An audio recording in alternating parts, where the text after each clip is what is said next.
Kimden devamlı bu? Hiç boşlar. Zeytin sebebi. Ayıp. Tamam dedim. O zaman 8. mi şuna göre ya? Zapis to'xtab turing, Dilshod.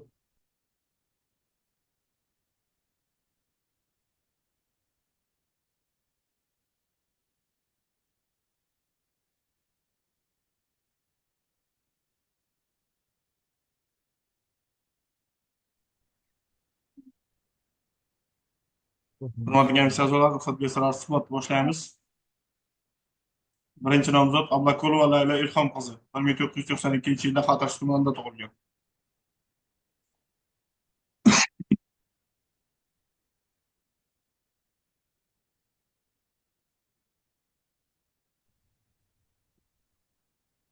Assalomu alaykum. Hurmatli nomzod,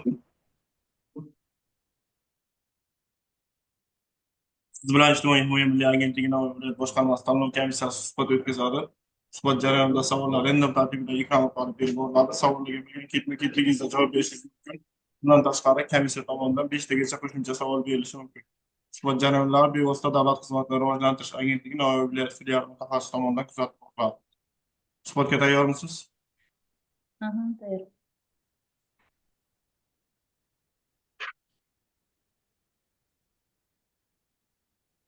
Marhamat.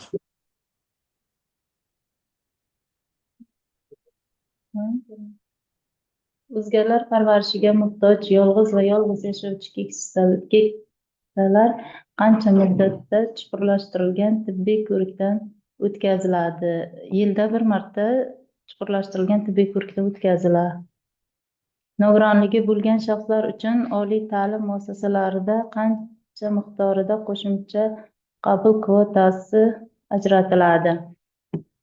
Bunda ana 50%gacha o'sha mana to'plagan ball, umumiy ball yuzasidan deyilgan, o'sha balldan kelib chiqqan holda 50% yana qo'shimcha ball beriladi ularga, nogironligi bo'lgan shaxslar. Aslında oliy ta'lim muassasasiga 100 ta qabul bor. Shu nechi foizini misol uchun nogiron bo'lgan shaxslarga ajratiladi? Balga taqoyatga emas. Kvota. Imon nogironlarga qancha kvota ajratiladi? Endi ular to'g'ridan to'g'ri bali esimda qolgan ekanda, kvotasi 2midi? 2 nima? 2 tammi? 2 tam. 20 tammi? 50 tammi? 200 tammi neyse. Kvota. Bu javob bilmasa keyin savolga tinglaymiz. Faqat bali esimda qolgan. Homiylik qaysi toifadagi bolalarga belgilanadi? Homiylik bor va vasiylik bor. Homiylik 14 yoshgacha bo'lgan, o'sha ota-ona qaramog'idan mahrum bo'lgan bolalarga belgilanadi. Sog'liqni saqlash vazirligi tomonidan chin yetim toifasiga kiruvchi shaxslarga qanday ijtimoiy xizmatlar ko'rsatiladi? Chin yetim toifasiga kiruvchi shaxslarga, ya'ni shu ota-onasidan mahrum bo'lgan bolalarga ijtimoiy xizmat ko'rsatish, ular davlat nazorati ostida bo'ladi, avvalambor, va ularni o'sha o'qishga kirishlarida imtiyozlar bor, keyin stipendiyalarida, talaba bo'lgandan keyin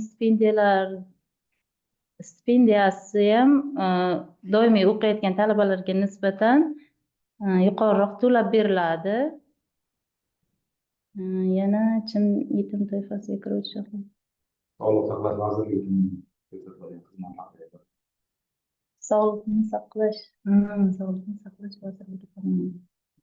Yo'q. O'sha tibbiy muolajalardan foydalanish huquqiga ega, yana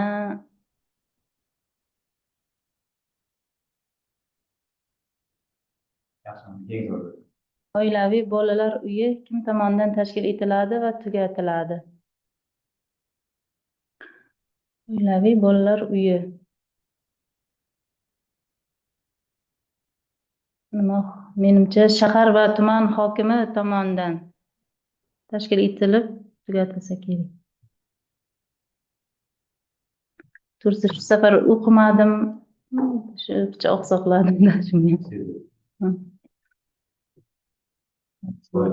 chunki hozir bilibmanda. Aynen.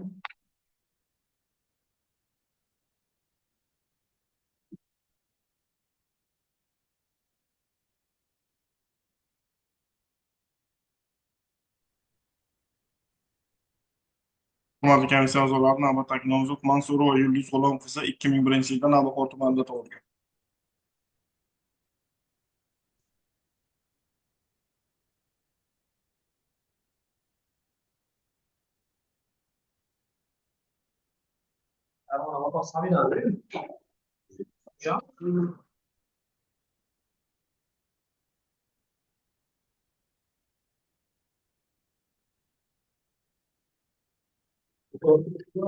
Mansurova aka. Mansurova, Yulduz. O'tiring. Assalomu alaykum. Hurmatli nomzod, siz bilan boshqarma tanlov komissiyasi suhbat o'tkazadi. Suhbat jarayonida savollar random tartibda ekran orqali berib boriladi. Komissiya tomonidan 5 tagacha qo'shimcha savol berilishi mumkin. Marhamat. Qaysi me'yoriy huquqiy hujjatlarda ijtimoiy himoya muhtoj bolalarni toifalar keltirilgan? Me'yoriy huquqiy hujjatlarda bu bolalar huquqida bolalarni toifalari keltirilgan. Ki ijtimoiy himoyaga muhtoj bu nogironligi bor, ota-onasini yo'qotgan, yetim, keyin shularda. Ijtimoiy xodim kim? Ijtimoiy xodim bu ijtimoiy xodimning o'zining nimalari bor. Ijtimoiy xodim oilasida ijtimoiy nimaga muhtoj, ijtimoiy yordamga muhtoj, kam ishsizligi borlar, nogironligi borlar, keksalari borlar, o'shalarga ularni o'rganib chiqish, ularni nima deydi, huquqiy yordam berish, ularga yordam ko'rsatish. Ijtimoiy xodimlar assistentlarning soatbay asosida haftaning barcha kunlari xizmat ko'rsatish uchun qonunchilikka muvofiq moslashuvchi ish tartibi qachondan joriy etildi? 2024-yilning 1-martidan boshlab joriy etildi. Psixologik tibbiy pedagog komissiyasi xulosasini olish uchun bolaning ota-onasi yoki ularning o'rnini bosuvchi shaxslar tomonidan arizalar qayerga yoki kimga taqdim etiladi? Psixologik o'sha tibbiyga komissiyalariga xulosalar taqdim etiladi. Arizalar birinchi ijtimoiy xodimga arizalar beriladi. Keyin tibbik, ya'ni psixolog tibbiy pedagog mana bu tibbikga ariza nima deydi? Yuboriladi. Ular komissiyasidan o'tadi. Tibbikning ariza qisqacha tibbik deyiladi, tibbiyot ekspert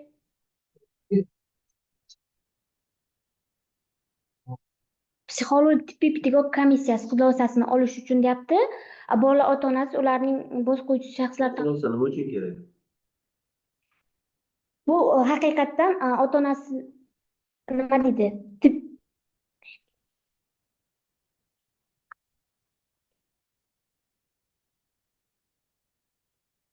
Nogironligi bormi? O'sha tibbiy bu nima deydi?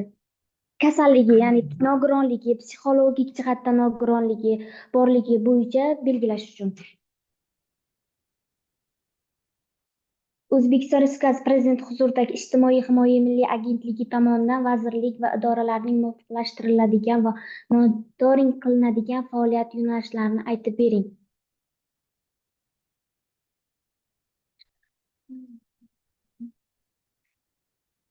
Ya'ni Ijtimoiy himoya milliy agentligining idoraviy faoliyatlari asos etiladi. Bunda Ijtimoiy himoya milliy agentligining nima deydi?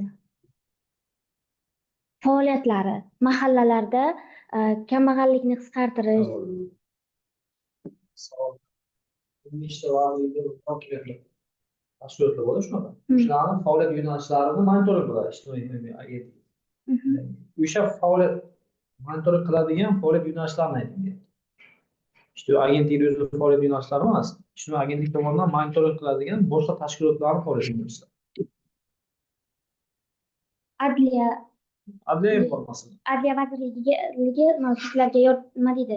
Bular ijtimoiydan beriladigan sudlarda qatnashish, uni muhokama qilish nimasi bor Adliya vazirligini. Keyin davlat aktlari, davlat aktlari xizmatlari.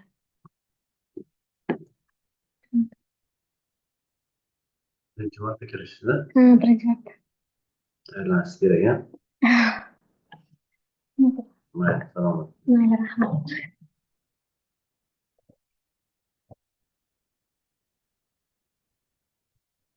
Navbatdagi nomzod Nazimov Xurshid Odil o'g'li 1993-yilda Navoiy tumanida tug'ilgan.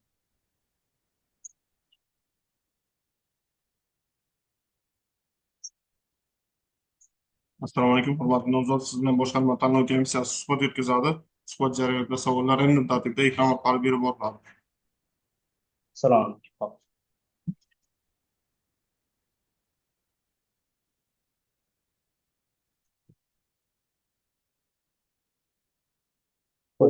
Ha, ko'rinyapti. Ko'ring. To'rtov tarjimon kim? To'rtov tarjimon bu o'sha kar soqovligi imo-ishora orqali qilinadigan tarjima qiladigan shaxs. Ishsizlik nafaqasi to'lashni to'xtatib turish asoslari qanday? Ishsizlik nafaqasini to'lashni to'xtatib turish asoslari bu o'sha nafaqa oluvchi shaxs ishga kirsa yoki oilaviy daromadi ko'paysa ishsizlik nafaqasi to'xtatib turiladi. Yana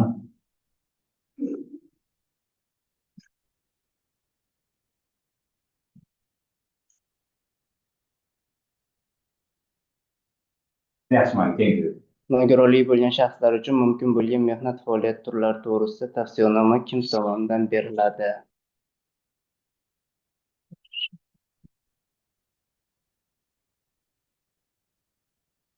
Qaysi lavozimda ishlash mumkin emasligi to'g'risida. Bu tavsiyanoma etikmada o'sha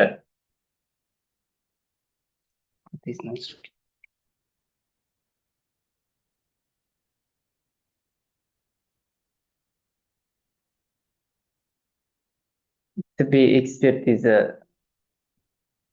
pedagogik tibbiy ekspertiza tomonidan. Yana takrorlanadi. Uylar.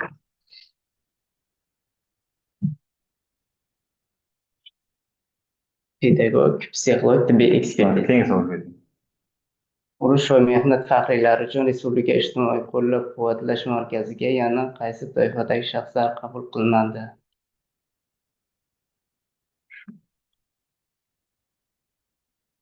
Respublika ijtimoiy qo'llab-quvvatlash markaziga yana qaysi 80 yoshdan oshgan qariyalar, yolg'iz qolgan qariyalar qabul qilinadi. Urush anonsi faxriysiga tenglashtirilgan. Keng savol bering. Aholini ijtimoiy himoya qilish sohasida ilmiy tadqiqotlar o'tkazish, ijtimoiy himoyaga muhtojlikning birlamchi sabablarini tahlil qilish, ijtimoiy himoya tizimini takomillashtirish bo'yicha ilmiy asoslantirilgan samarali istiqbolli takliflar ishlab chiqish bo'yicha davlat muassasasi qaysi? Ijtimoiy himoya milliy agentlik instituti.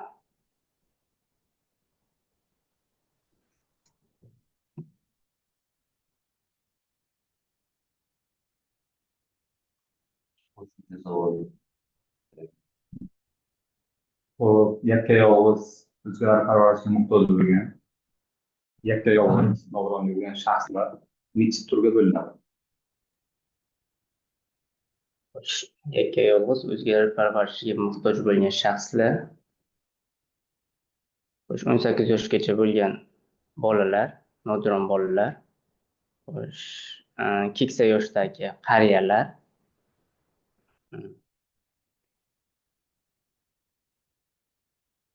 Mayli, boshqa o'ylar. ijtimoiy qo'llab-quvvatlash markaziga kimlar qabul qilinadi? Ijtimoiy qo'llab-quvvatlash markaziga 18 yoshdan o'tgan O'zbekiston Respublikasi fuqarosi bo'lgan shaxslar. Mana bu savollar. Rahmat.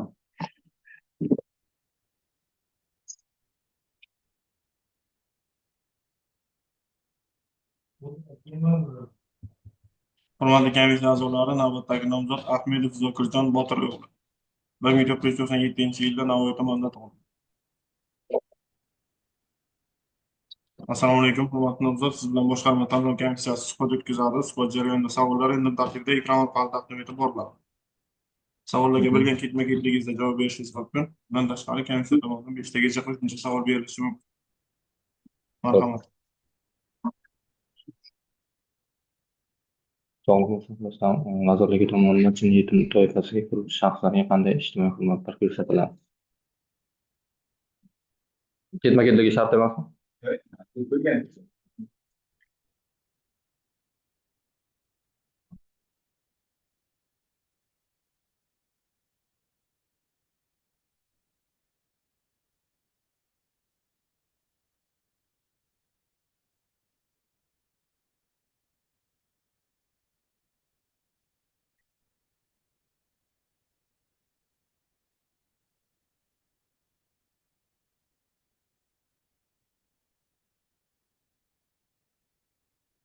Yagona milliy ijtimoiy himoya axborot tizimiga integratsiya qilinadigan elektron ma'lumotlar bazalar va idoralararo ma'lumotlar almashinuvi tizimi o'z ichiga qanday ma'lumotlarni oladi?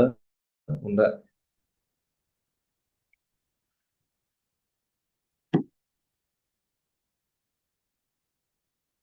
xizmat ko'rsatilayotganligi haqida ma'lumotlar qo'yib boriladi. Ijtimoiy xizmatlar ko'rsatilayotganligi haqida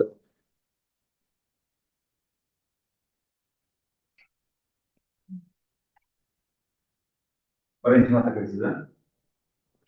O'z qaysi savolga javob bering? 5. bu savolni o'zi manbasi qayerda? Misol uchun endi kelayotgan odam mana bu manbadan mana bu savol javob beradi degan bilish kerak-ku. Hurmatli nomzod, mazkur savollar Ijtimoiy himoya milliy agentligining rasmiy saytida ihmo.uzda joylashtirilgan. Bu yo'llar bilan birga doimiy savol sifatida joylashtirilgan. Saytni bilasizmi? Mana saytdan kirib ko'rsangiz bo'ladi.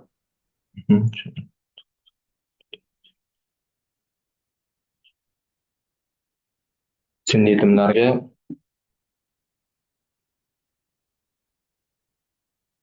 homiylik yoki vasiylik organiga ma'lumot bergan holda ularni ta'lim tarbiya olishi Sog'liqni saqlash vazirligi tomonidan. Sog'liqni saqlash vazirligi tomonidan.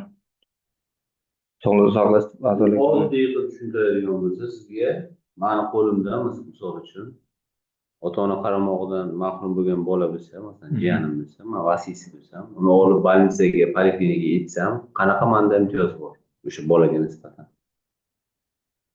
tibbiy ko'rikdan o'tkazish, Tibbiy ko'rikdan o'tkazib qolgan bolalarda ham bor. Shu nazarda tutiladi. imенно shu chin yetimlar toifasiga kiradigan bolalar uchun.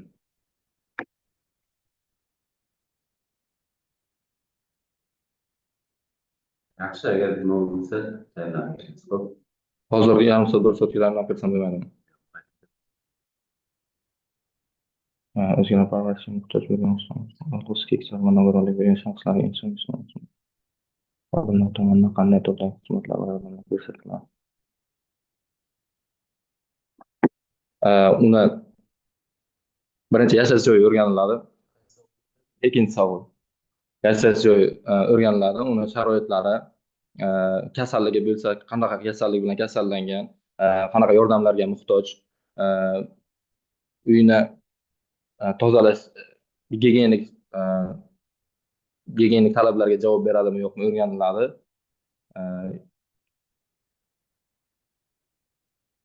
Keyin unga shu ijtimoiy xodim assistenti biriktirilishi mumkin agar Savolga javob qayerda? o'sha anondan qarorni o'qidim. Kecha 82 qaror. Kecha qarang.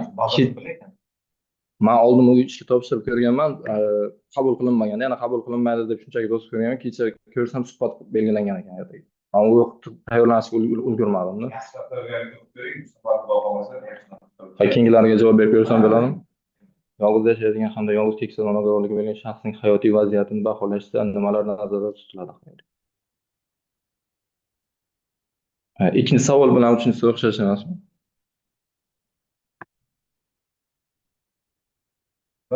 Bitta yo'nalishda, lekin alohida javob bersangiz bo'ladi. Yolg'iz yashaydigan hamda yolg'iz keksa nogironligi bo'lgan shaxsning hayotiy vaziyatini baholash. Hayotiy vaziyatini baholashda yashash sharoiti unga qaraydigan odam bormi, yo'qmi? Shular, keyin uni kasalmi, kasal emasmi? Shular, keyin yashash muhiti, qanaqa muhitda yashaydi? Unga qulaymi, yo'qmi? Shular, keyin sog'lig'i baholashda menimcha shunday narsalar tutish kerak. Ijtimoiy xodim qanday vazifalarni bajaradi? Ijtimoiy xodim ijtimoiy himoya milliy agentligini insonlarga Vazifa, ijtimoiy xodim lavozimi to'liq nomini aytib bering. inson ijtimoiy himoya milliy agentligini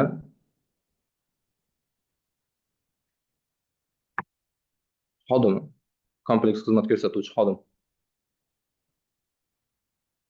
Mahallalar manzilli.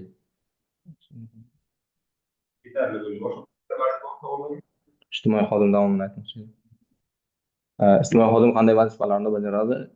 Ijtimoiy xodim vazifalari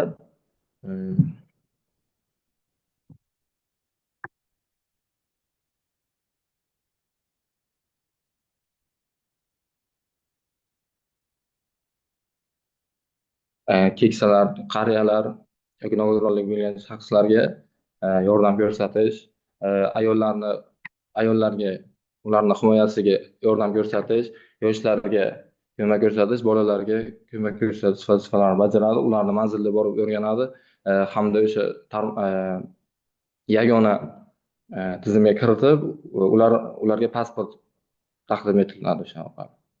Ijtimoiy xodim bevosita yoki o'sha yordamga bevosita yoki borib yordam beradi yoki borib o'rganib yordamga qiladi.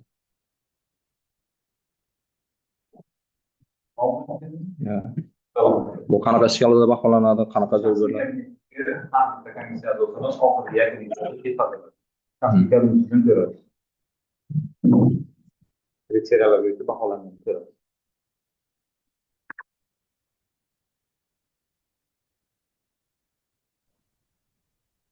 Hurmatli komissiya a'zolari, navbatdagi nomzod Xayrullayev Jumanazar Ulug'bekbek 1994-yili Nurota tumanida tug'ilgan.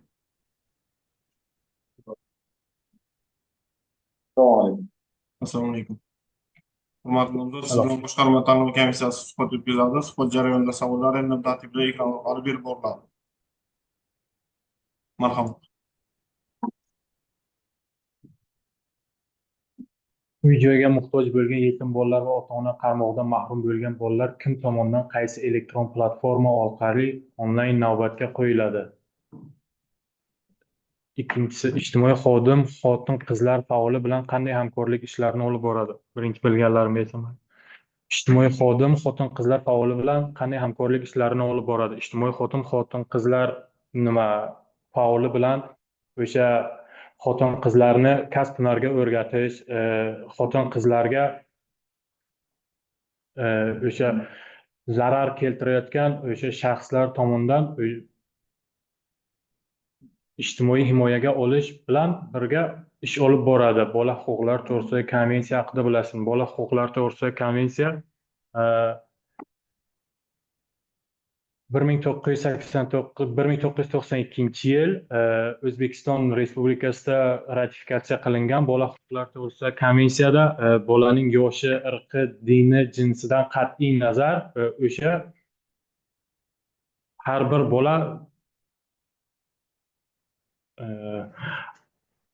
bolani o'sha BMT tomonidan o'z qaramog'iga olgan, O'zgalar parvarishga muhtoj yolg'iz va yolg'iz yashovchi keksalar kimlar uyida maishiy xizmat ko'rsatadi?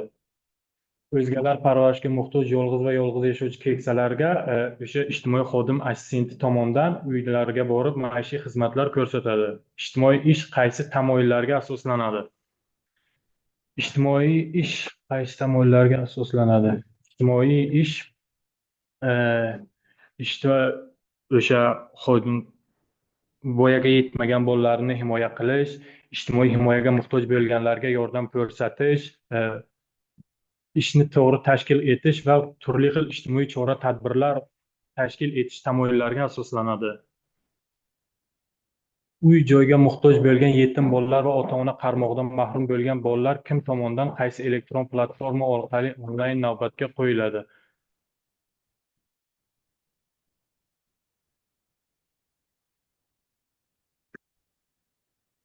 Uy-joyga muhtoj bo'lgan yetim bolalar va ota-ona qaramog'idan mahrum bo'lganlar.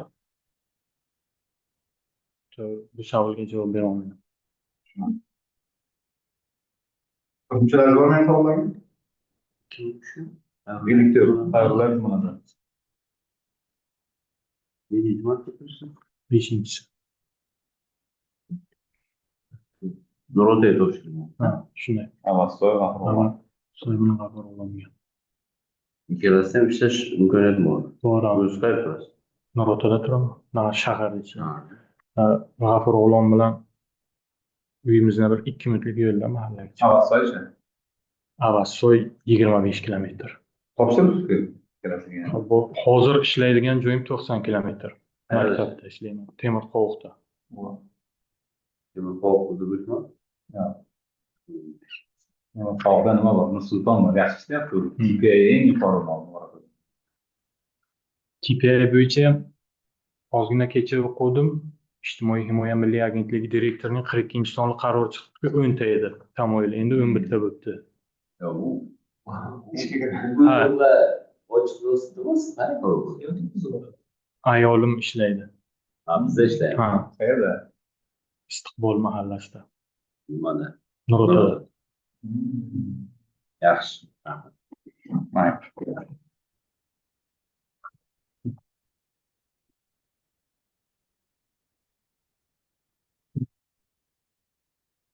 Navbatdagi nomzod Karimova Dilnavoz Ukirevna 1990-yilda Navoiy tumanida tug'ilgan.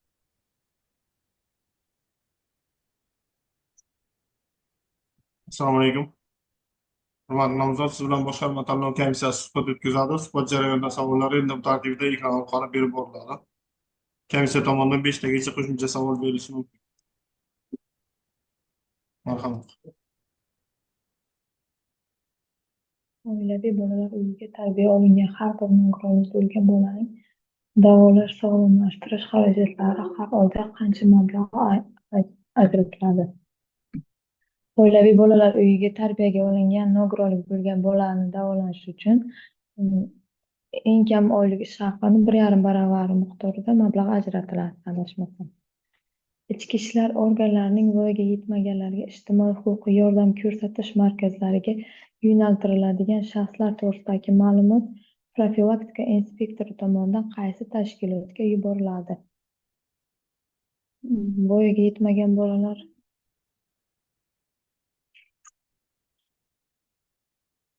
bolalarni himoya qilish shubasiga yuboriladi. Keyin ijtimoiy xizmatlar markazi o'rganib chiqib, shunga asosan yordam beradi. Kimning qarori asosida yo'naltiriladi, joylashtiriladi? Adliya vazirligining qarori asosida, adashmasam. Yo hokim emasmi? Oilaviy nizo va ajrashishlarda kim ko'proq azob chekadi? Farzandlar, bolalar. Eng ko'p bolalar azob chekadi. UNICEF haqida nimani bilasiz? UNICEF BMTni 1989-yilda tashkil etilgan tashkiloti 3 bo'lim 54 moddadan iborat.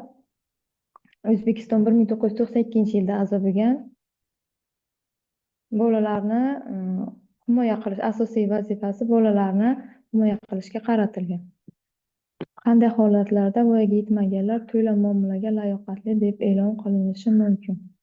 16 yoshgacha bo'lgan bolalar o'zi mustaqil ravishda mablag' topib harakat qilayotgan bo'lsa, ular to'laqonli muomalaga layoqatli deb e'lon qilinishi mumkin. Yana 14 yoshgacha bo'lgan bolalar og'ir jinoyat sodir etsa, muomalaga layoqatli deb e'lon qilingan bo'ladi. Emansipatsiya degani nima? Kamsitish, Emansipatsiya. kamsitish. Bo'lingchi. Bo'ling. Sizga to'liq bolalar sho'basidan savol chiqdi, tayyorlanganingiz edi. Namozim. Mayli, rahmat.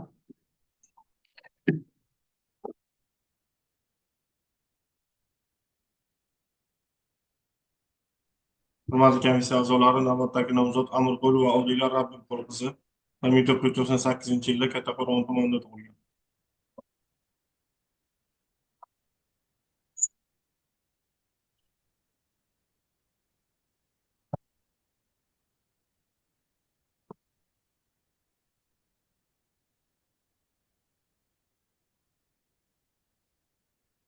Savollar ko'rinmayapti.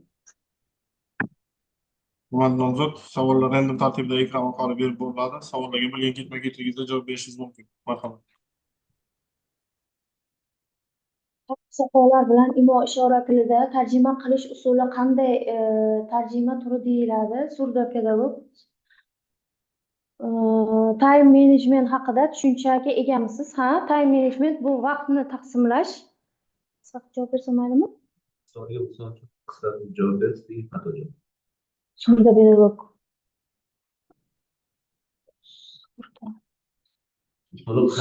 Tarjima turi deyiladi. Surdopediatr. Shoshilmas. Imo-ishora bilan tushuntiriladigan tarjima usuli hisoblanadi. Shu nima shu?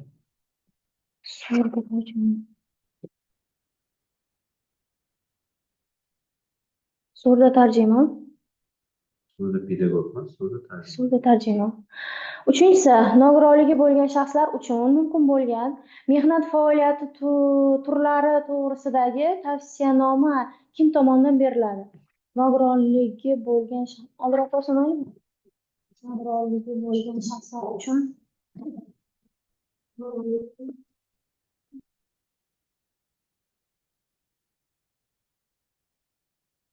tibbiy ijtimoiy ekspert komissiyasi beradi. To'rtinchisi, emansipatsiya nima? Emansipatsiya bu kamsitish. Emansipatsiya. Beshinchisi, sanatoriyalarda davolanish uchun qaysi toifadagi keksalar va nogironlik bo'lgan shaxslarga 3 yilda bir marotaba yo'llanma beriladi? Sanatoriyaga davolanish uchun qaysi toifadagi keksalarga 3 yilda bir marta urush mehnat faxriylariga beriladi?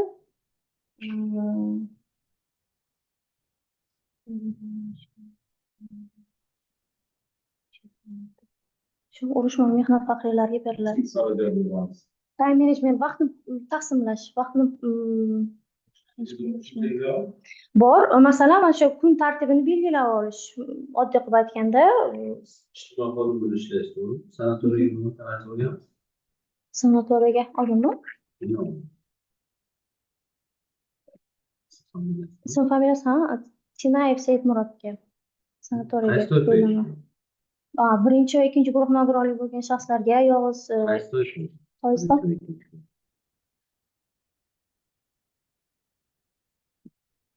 Unga navbatda O'quvchisini yo'qotganlik bo'yicha toifa. Navbat 5 kundan keyin.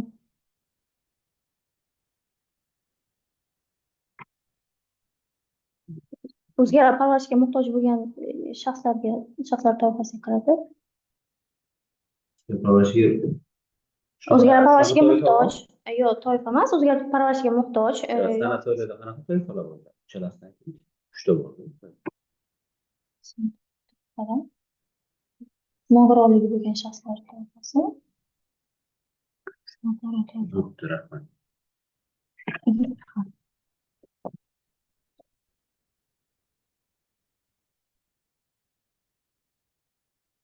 Hurmatli komissiya a'zolari, navbatdagi nomzod Almuratova Nargiza Alibekovna 1993-yilda Turkmaniston Respublikasida tug'ilgan.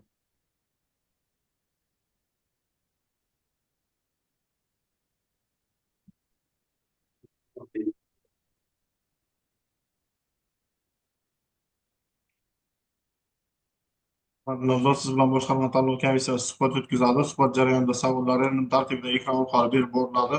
Savollarga bilgan ketma-ketligingizda javob berishingiz mumkin. Bundan tashqari komissiya tomonidan 5 tagacha qo'shimcha savol berilishi mumkin. Suhbatga tayyormisiz? Tayyorman.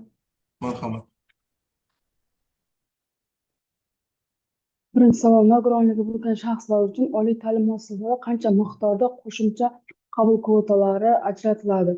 30%gacha agar nima yig'sa, ball yig'adigan bo'lsa, 2% kvota ajratiladi. Bolalar nafaqasi tayinlangan oilaga yangi farzand tug'ilganda qayta yana mahallaga murojaat qilishi mumkinmi? Murojaat qilishi shart emas, avtomatik tarzda keyingi oydan boshlab to'lanib ketaveradi. Uchinchi savol: ijtimoiy himoyaga muhtoj shaxslar kim?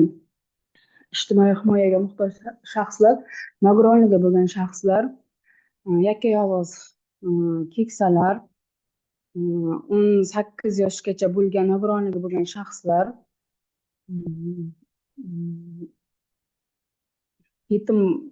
yetim bolalar, ota-onasidan mahrum bo'lgan yetim bolalar, ijtimoiy himoyaga muhtoj bo'lgan shaxslar. To'rtinchi savol: davlat fuqarolik xizmatchisining ijtimoiy himoyasi qanday chora-tadbirlarni o'z ichiga oladi?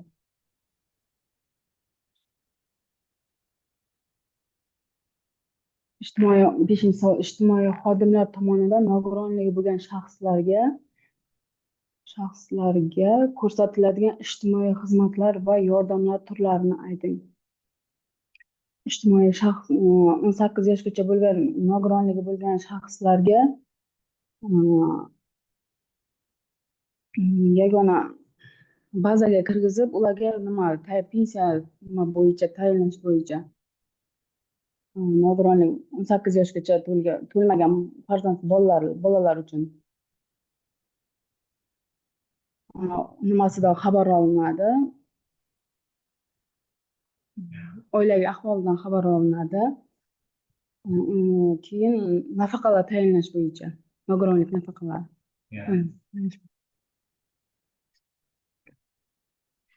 Keyin nima bo'yicha? Nogironligiga daxldor bo'lgan protez ortoped moslamalarini berish bo'yicha. Beshinchi marta kirishdi. Ikkinchi. Hozir nima ish qilasiz? Hozir ishlamayman. Oliy ma'lumot. Oliy ma'lumotda 12 yil moliya bo'limida ishlaganman. Yo'q, zavxoz kassir bo'lib ishlaganman, ham ish yurituvchi bo'lib ishlaganman 2 yil.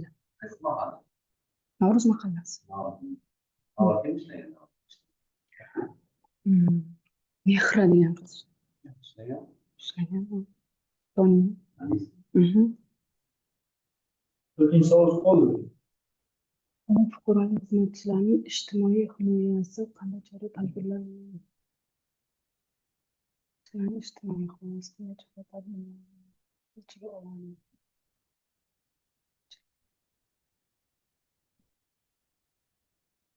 Agar nogironligi bo'lgan shaxslar, masalan, birinchi, ikkinchi guruh nogironligi bo'lgan shaxslar bo'ladigan bo'lsa, davlat fuqarolik xizmatchilari ishlaydigan soat vaqti 1 soat oldin erta ketish huquqiga ega.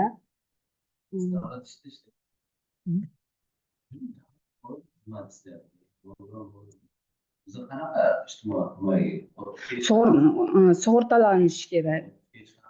30 ga.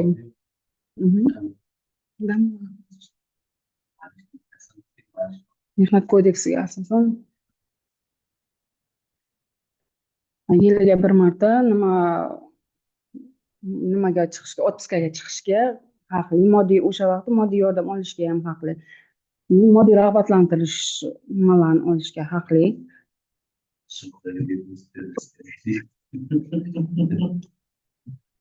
Shirist oladigan nimalar. Rahmat. Rahmat.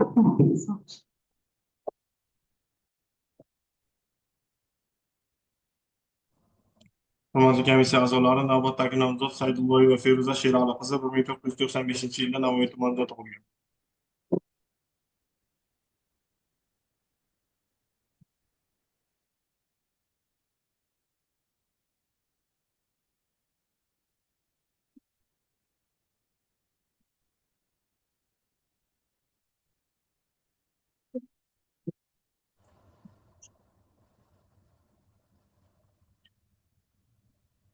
Hurmatli nomzod, siz bilan boshqarma tanlov komissiyasi suhbat o'tkazadi. Suhbat jarayonida savollar random tartibda ekran orqali berib boriladi. Savollarga bo'lgan ketma-ketligingizda javob berishingiz mumkin. Komissiya tomonidan 5 tagacha qo'shimcha savol beriladi. Marhamat.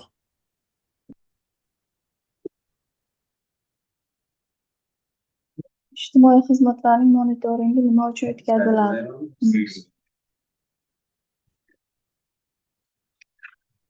Ijtimoiy xizmatlarning monitoringi nima uchun o'tkaziladi degan savolga, ijtimoiy xizmatga muhtoj oilalarni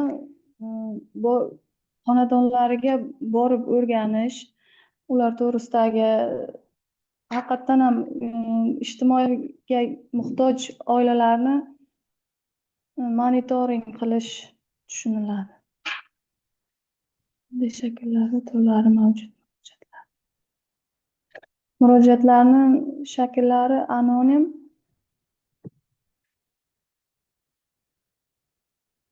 yo'q.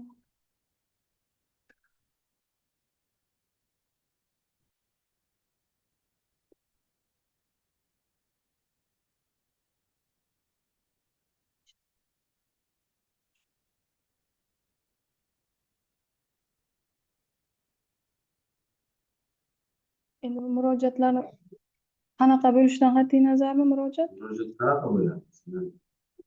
Yozma bo'ladi, keyin elektronniy murojaatlar bo'ladi. Shaklimi, turimi? Shakli. Turi berilgan murojaatga qarab, qanaqa murojaat beriladi. Yetim va ota-onalar qaramog'idan mahrum bo'lgan bolalarga talabalik davrida stipendiya qancha miqdorda to'lanadi?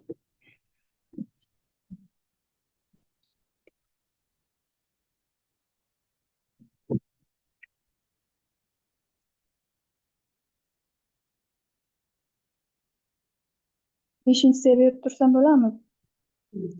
Qayta o'rganilgan sababli nafaqa to'xtatilgan oilalar keyinchalik oilaning iqtisodiy ahvoli pasayishi sababli bolalar nafaqasi yoki moddiy yordamga qayta murojaat qilishlari mumkinmi? Mumkin. Qayta ariza kiritishlari mumkin.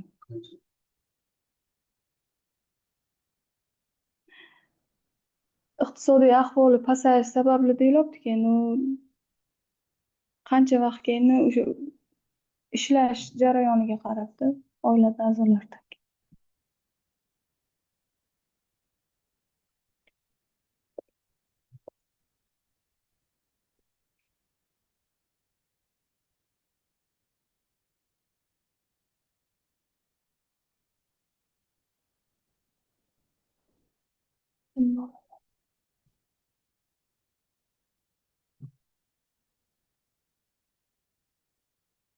Stipendiya u bir xil bo'lsa kerak u.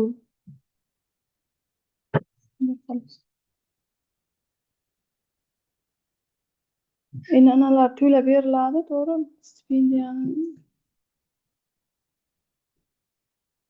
Mehr va saxovat kuni haqida nimalarni bilasiz?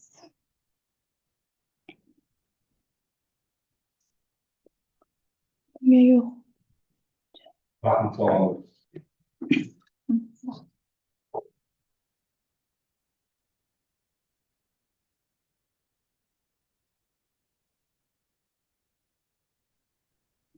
Hurmatli komissiya a'zolari, navbatdagi nomzod Anvarov Usmonjon Anvarovlar 1999-yilda Xatirchi tumanida tug'ilgan.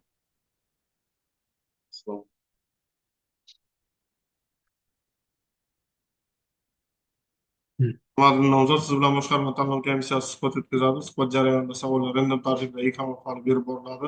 Komissiya tomonidan 5 tagacha qo'shimcha savol berilishi mumkin. Marhamat.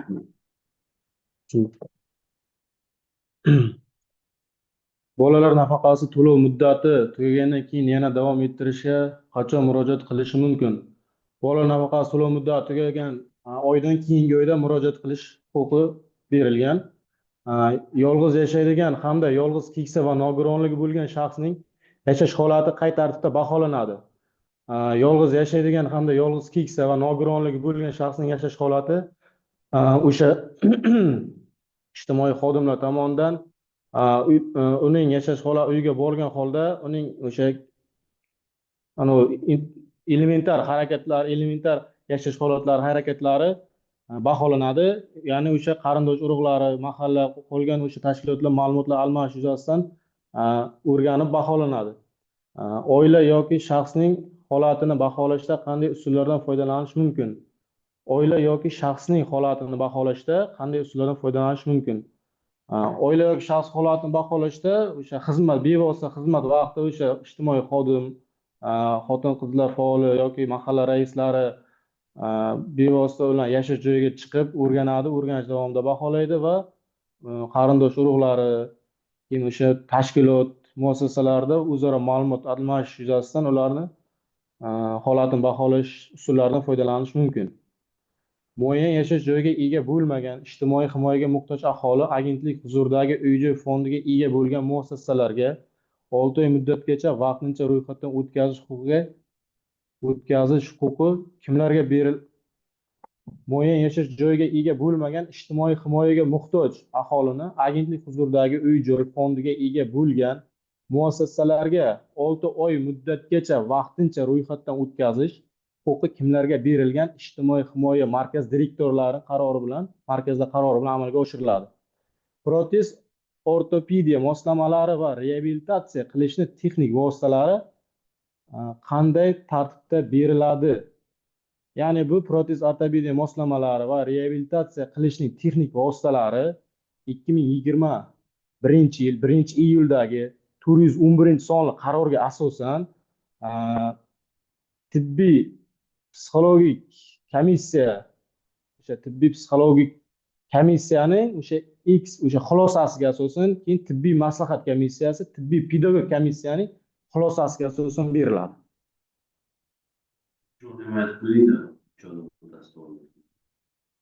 Xulosani bitta tashkilot beradi xulosani.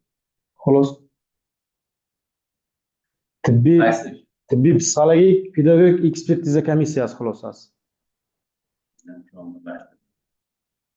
To'g'ri. Ichki ishlarda ishlaganmi? Nega? Sharoitlar. Yashash joyi? Yashash joyim Zarafshon shahar. Nurotga borib ishlash sharoit bormi? Bo'ydoq mana shu yoqda o'g'illar bor, jo'ralar ishlaydi.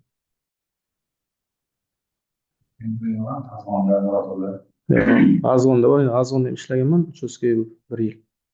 Azg'onda kvartira bor. Tanishdik-da. Turadigan joy bor. Kechlardan statsiya bilan ketmagansiz? Yo'q, statsiya bo'lmagan.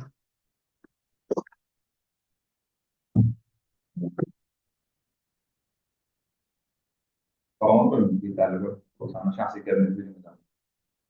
Aha.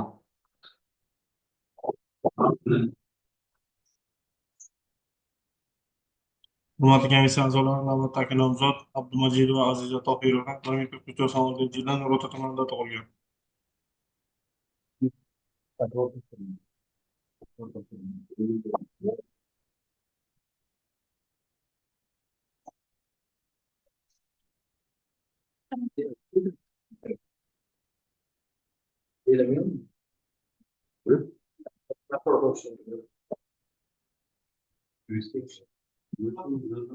Hurmatli nomzod, siz bilan boshqarma huquq komissiyasi suhbat o'tkazadi. Suhbat jarayonida savollar random tartibda ekran orqali berib boriladi. Savollarga bilgan ketma-ketligingizda javob berishingiz mumkin. Bundan tashqari komissiya tomonidan 5 tagacha qo'shimcha savol berilishi mumkin. Suhbatga tayyormisiz? Tayyorman. Marhamat.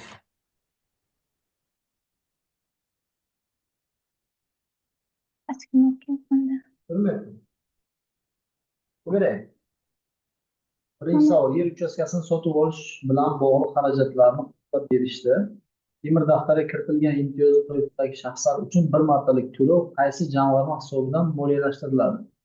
Saxovat hukumat jamg'armasi hisobidan. Ikkinchi savol, 2024-yil 20 fevral kunida davlat rahbari boshchiligida o'tkazilgan videoselektor yig'ilishida ijtimoiy himoya sohasida xizmatlar qamrovini oshirish maqsadida qanday ustuvor vazifalar belgilab olindi? 24-yil 20-fevral kunidagi videoselektor yig'ilishida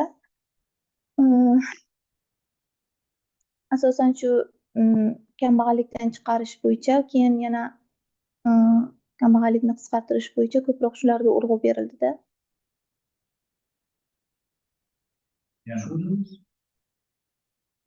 Qo'shimchalar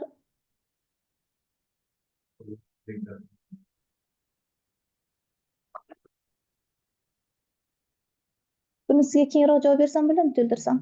Uchinchi savol. Ijara parvarishiga muhtoj bo'lgan, yolg'iz yashovchi hamda yolg'iz keksalar va nogiron bo'lgan shaxslarga inson ijtimoiy xizmatlar markazlaridagi ijtimoiy xodimlar tomonidan qanday turdagi xizmatlar va yordamlar ko'rsatiladi?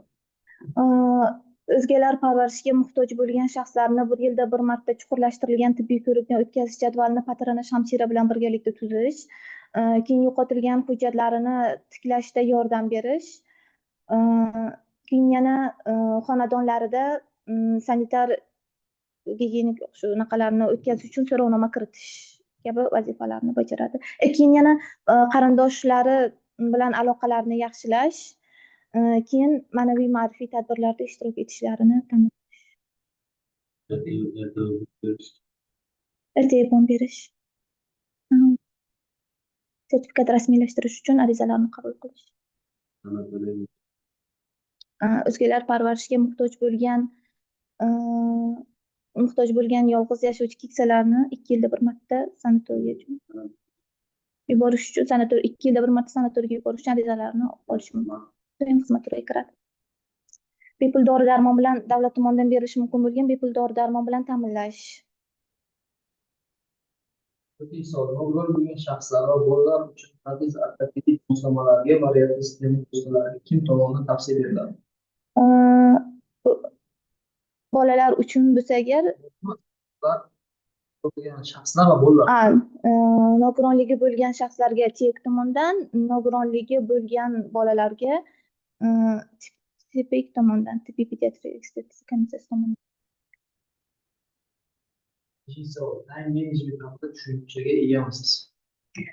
Time management bu unaqada, masalan, ish jarayonida faqat ishga sho'ng'ib qolmaslik, ish jarayonida qo'shimcha tanaffuslarni ham kiritish. Time management kiradi.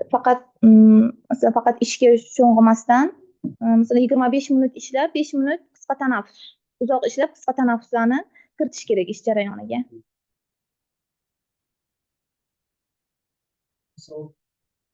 Endi savol nima edi?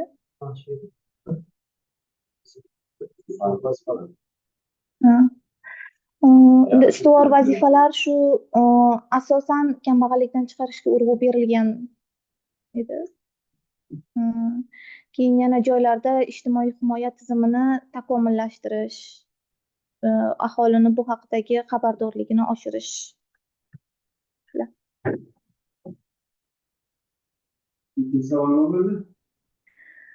Ikkinchi savoldagi shu prezidentimiz O'zbekiston Respublikasi Prezidentining 2024-yil 20-fevraldagi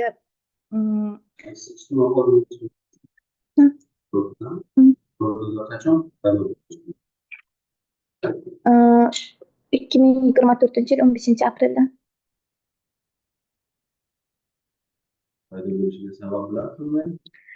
Muhtaram yurtboshimizning 2024-yil 20-fevraldagi video selektorlari.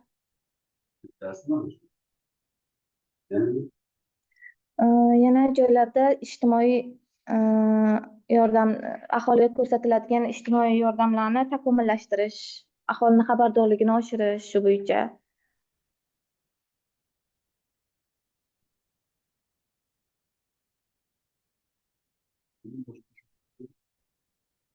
Tushunchalarim yo'q mana.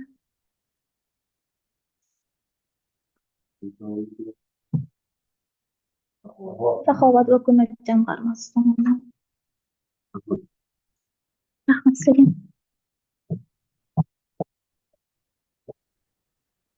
Hurmatli komissiya a'zolari, navbatdagi nomzod Shamsiyeva Maftuna Bahodir qizi 1998-yilda Navbahor tumanida tug'ilgan.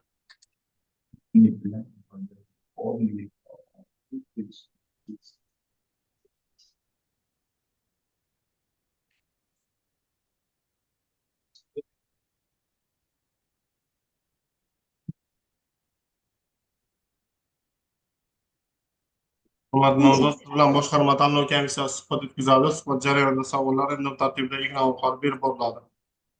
Savollarga bilgan ketma-ketligingizda javob berishingiz mumkin. Bundan tashqari komissiya tomonidan 5 tagacha qo'shimcha savol berilishi mumkin. Suhbatga tayyormisiz? Tayyorman. Marhamat. Ko'ryapmi?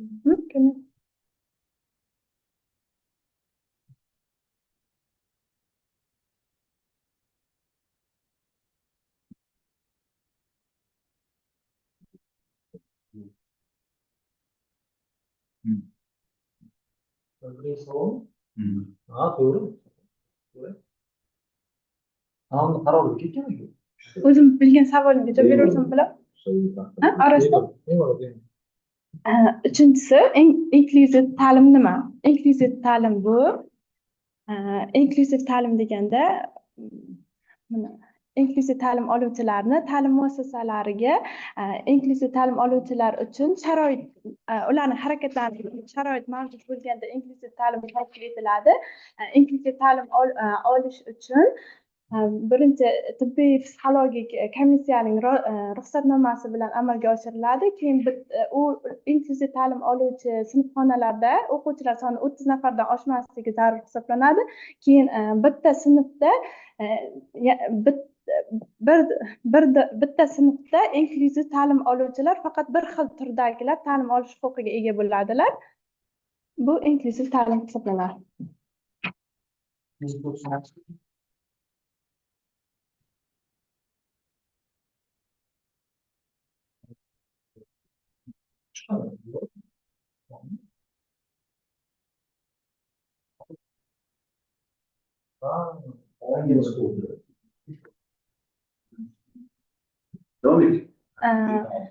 Beshinchisi, o'zlariga biriktirilgan turar joyga ega bo'lmagan va turar joyga muhtojlar sifatida hisobda turgan yetim bolalar va ota-onalar qaramog'idan mahrum bo'lgan bolalarga uy-joy qanday tartibda ajratiladi? Bunda yetim bolalar va ota-onalar qaramog'idan mahrum bo'lgan bolalarga 25 kvadratdan oshmagan bir xonali, agar ikkita yetim voyaga yetgan ikkita yetim yoki ota-ona qaramog'idan mahrum bo'lgan shaxslar turmush quradigan bo'lsa, ularga 50 kvadratdan oshmagan uy-joy bilan ta'minlash huquqiga ega. Keyin ijtimoiy xizmat va yordam deganda nimani tushunasiz? Ijtimoiy xizmat va yordam deganda o'zi ijtimoiy xizmat 18 ijtimoiy xizmat va yordam ijtimoiy xizmat va yordam deganda nimani tushunasiz? Bunda ijtimoiy xizmatlar 14 yoshgacha nogironlik bo'lgan shaxslarga bilaman.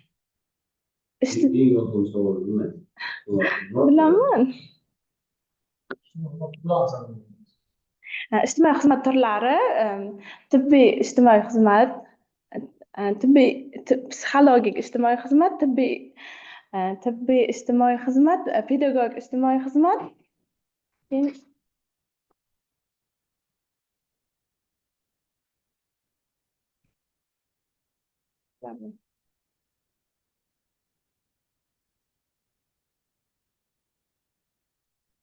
Oqsoqlanayotgan nogironga xastalikda ijtimoiy xizmat.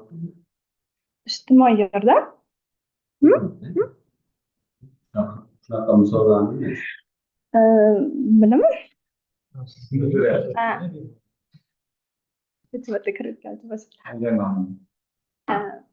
Nogironlik bo'lgan shaxslarga ortopedik vositalar berishimiz mumkin. Bu bitta ijtimoiy xizmat. Keyin yolg'iz yashovchi keksalarga maishiy xizmat ko'rsatuvchi assistent tayinlaymiz. Keyin nogironligi bo'lgan shaxslarga nogironlik nafaqalarini ham tayinlashimiz mumkin. Nafaqalarni tayinlaydi. Keyin uy-joy bilan ta'minlaymiz. Yetim bolalarga yoki ota-ona qaramog'idan mahrum bo'lgan shaxslarga uy-joy bilan ta'minlaymiz.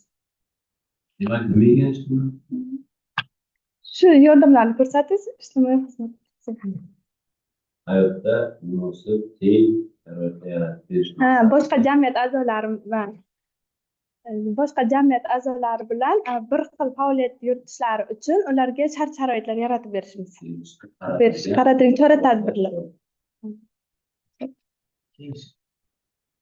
Ijtimoiy xodim assistenti tomonidan yolg'iz yashovchi hamda yolg'iz keksalar va nogironligi bo'lgan shaxslarga maishiy xizmat ko'rsatish holatini kimlar monitoring qiladi? Bu ijtimoiy xodimlar monitoring qiladi. Ijtimoiy. Ikkinchisi monitoring qiladi.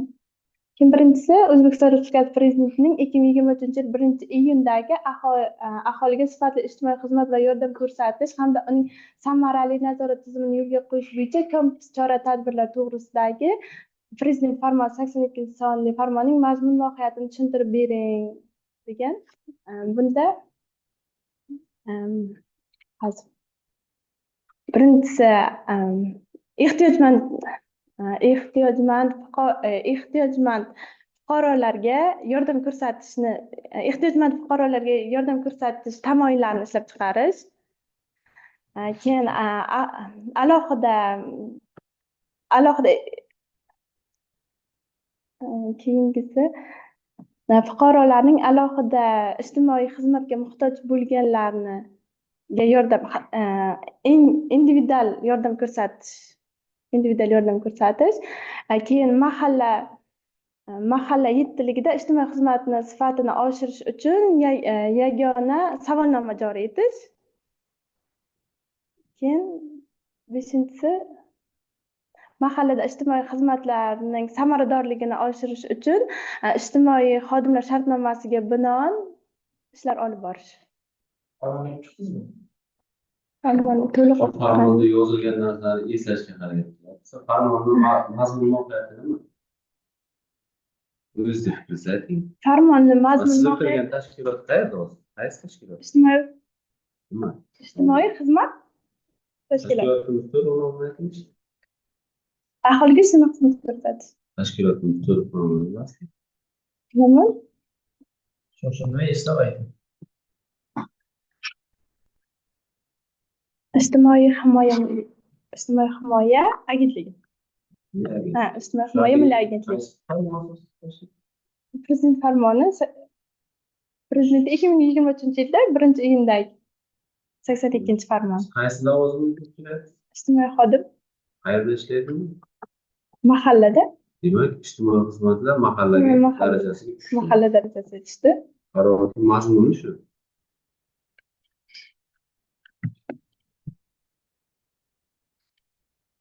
Rahmat.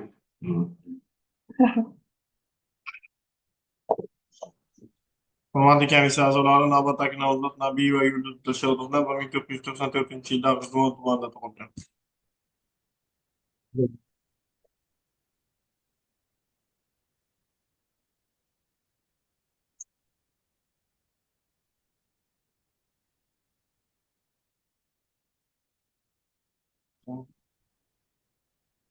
Hurmatli nomzod, siz bilan boshqarma tanlov komissiyasi suhbat o'tkazadi. Suhbat jarayonida savollar random tartibda ekran orqali berib boriladi. Savollarga bilgan ketma-ketligingizda javob berishingiz mumkin.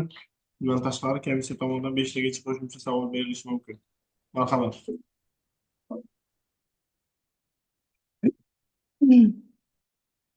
Birinchi savol: oilaviy bolalar uyiga tarbiya olingan har bir nogironligi bo'lgan bolaning davolash, sog'lomlashtirish xarajatlari har oyda qancha mablag' to'lanadi? Shu eng kam oylik ish haqi to'lansa kerak. Ikkinchi savol: sanatoriyalarda davolanish uchun qaysi toifadagi keksalar va nogironligi bo'lgan shaxslarga 3 yilda bir marotaba yo'llanmalar beriladi? Qaysi toifadagi keksalar bo'lsa, mana bu nima deydi?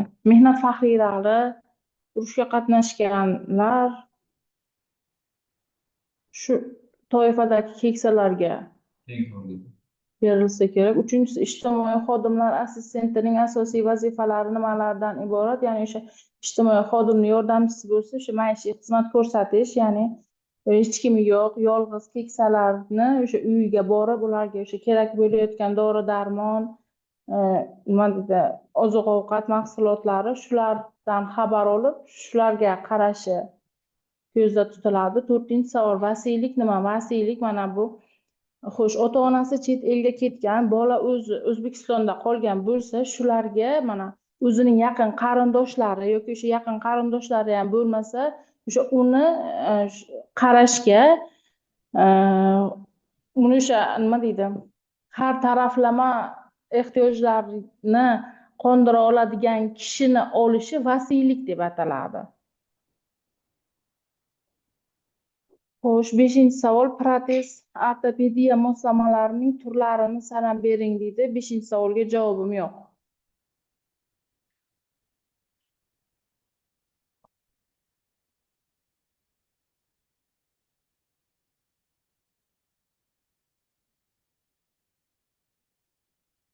Hurmatli komissiya a'zolari, navbatdagi nomzod Saidqulov Ilhom Ikromovich 1987-yilda Nurota tumanida tug'ilgan.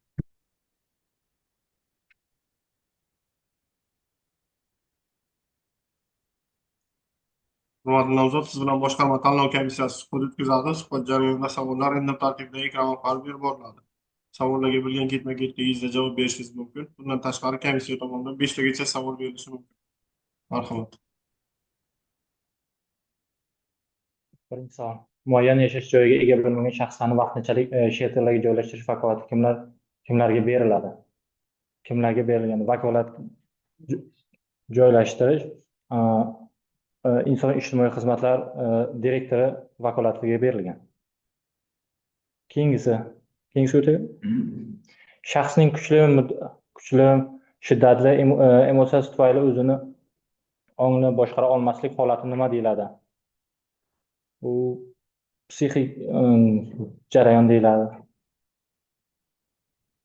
Keyingisi, mahallada professional ijtimoiy ishni yo'lga qo'yish orqali nogironligi bo'lgan shaxslar va bolalarga qanday xizmatlar ko'rsatish rejalashtirilgan?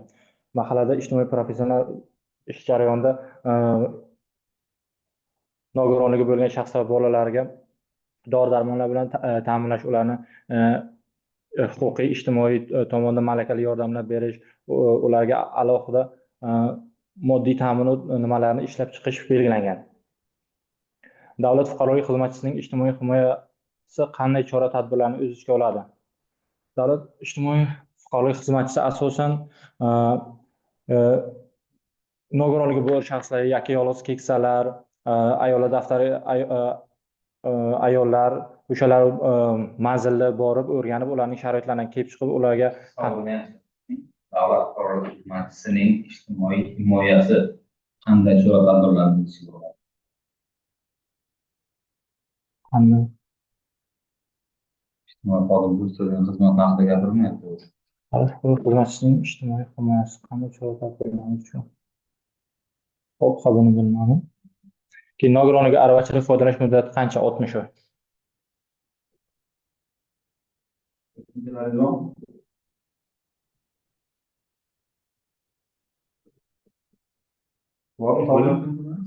Yo'q. Rahmat, savol.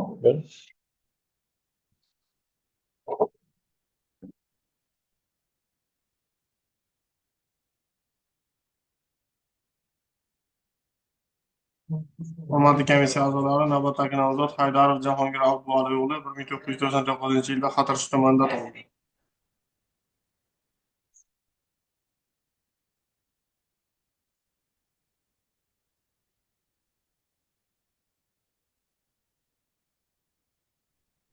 Hurmatli nomzod, siz bilan boshqarma tanlov komissiyasi suhbat o'tkazadi. Suhbat jarayonida savollar random tartibda ekran orqali berib boriladi.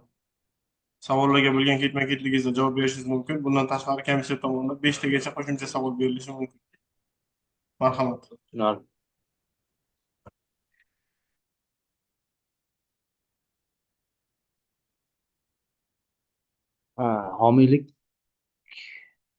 Homiylik nima? Birinchi savol. Homiylik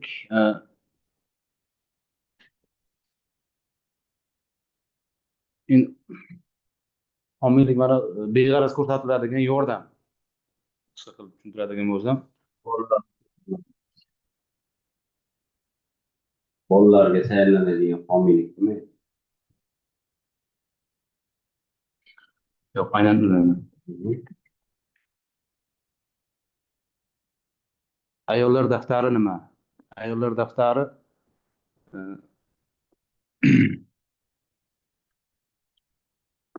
boquvchisini yo'qotgan ayollar, 30 yoshdan yuqori bo'lgan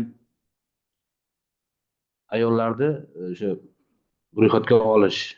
Ayollar daftari kam ta'minlangan boquvchisini yo'qotgan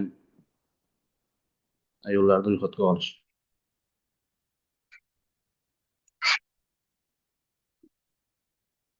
Mehr daftaridan necha yoshdan chiqariladi? 18 yoshdan chiqariladi. Ijtimoiy xodim mahalla raisi bilan qanday hamkorlik ishlarini olib boradi?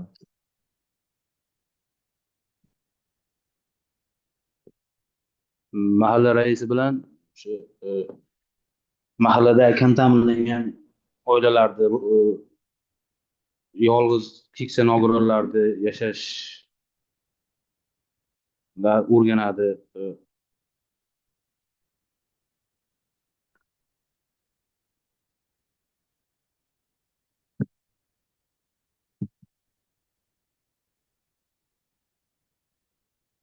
Haydar Jahongirmi yo? Ahmad Karim. Ahmad Karim bor. Ha.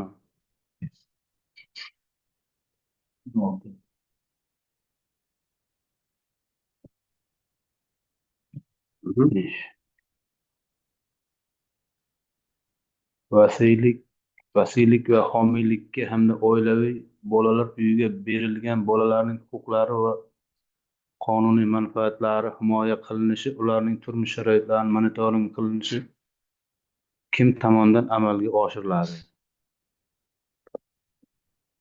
Inson ijtimoiy xizmatlar markazlari tomonidan oshiriladi.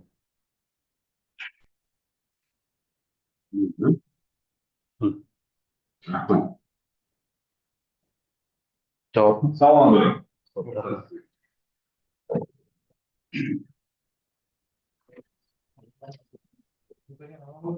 Navbatdagi nomzod Haydarov Jahongir Abdullayev o'g'li. 1989-yilda Xatirchi tumanida tug'ilgan.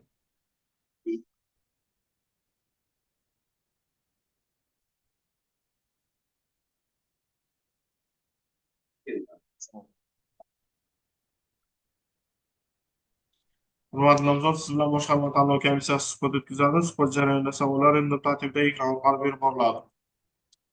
Marhamat. Shular.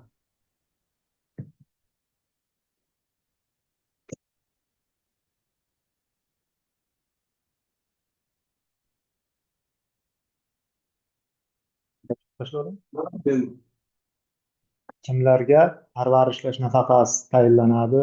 Bitta. Bu nogironligi bo'lgan shaxslarga va yolg'iz keksalarga parvarishlash nafaqasi tayinlanadi. Ishsizlik nafaqasi to'lashni to'xtatib turish asoslari qanday? Ishsizlik nafaqasini to'xtatib turishning asoslari ishsiz odam qaytadan kasbga o'qitilsa,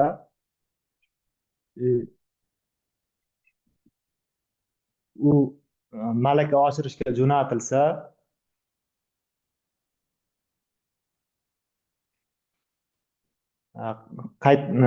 stipendiya olsa, ishsizlik nafaqasi to'xtatib turiladi.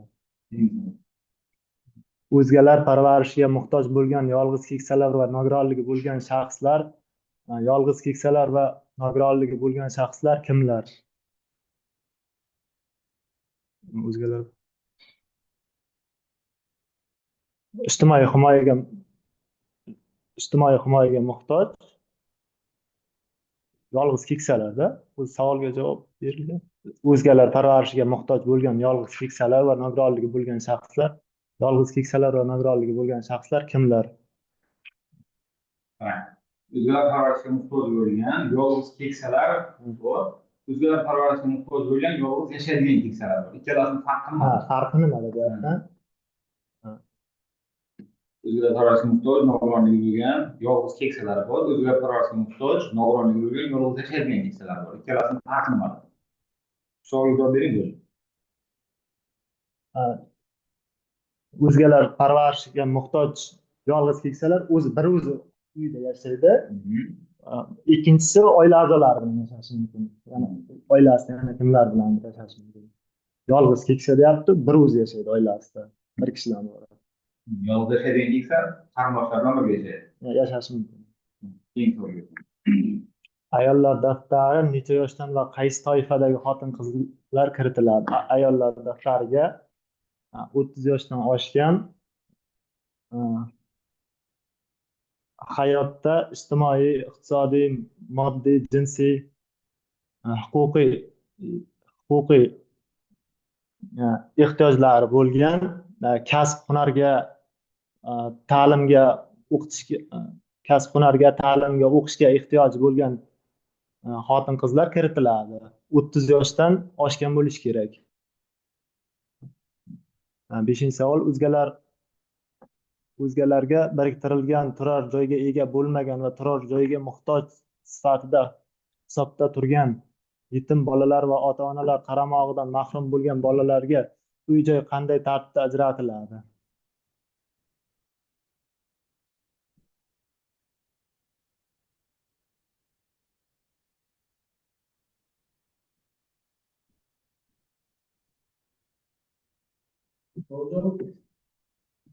Uy-joy qanday tartibda ajratiladi?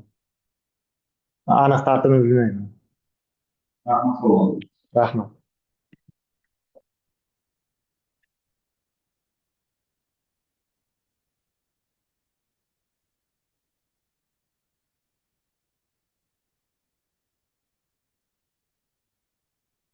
Hukumat komissiya a'zolari navbatdagi nomzod Haydarov Shahbruz Nuraliyevich 1991-yilda Paxtash tumanida tug'ilgan. Hurmatli nomzod, siz bilan boshqarma tanlov komissiyasi suhbat o'tkazadi. Suhbat jarayonida savollar random tartibda ekran orqali berib boriladi. Savollarga bilgan ketma-ketligingizda javob berishingiz mumkin. Bundan tashqari komissiya tomonidan 5 tagacha qo'shimcha savol beriladi. Marhamat.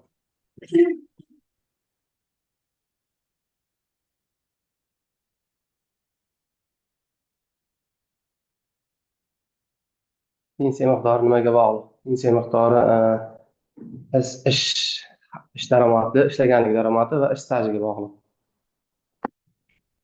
Ishlaganlik haqida daromad va ish stajiga bog'liq pensiya miqdori vazirlik va idoralarning agentlik tomonidan o'rnashtirish va monitoring qilinadigan faoliyat yo'nalishlaridagi xodimlar uchun 3 yilda kamida bir marotaba to'lovlar shartnomasi asosida majburiy malaka oshirish kurslari qachon va qaysi tashkilot tomonidan tashkil etiladi?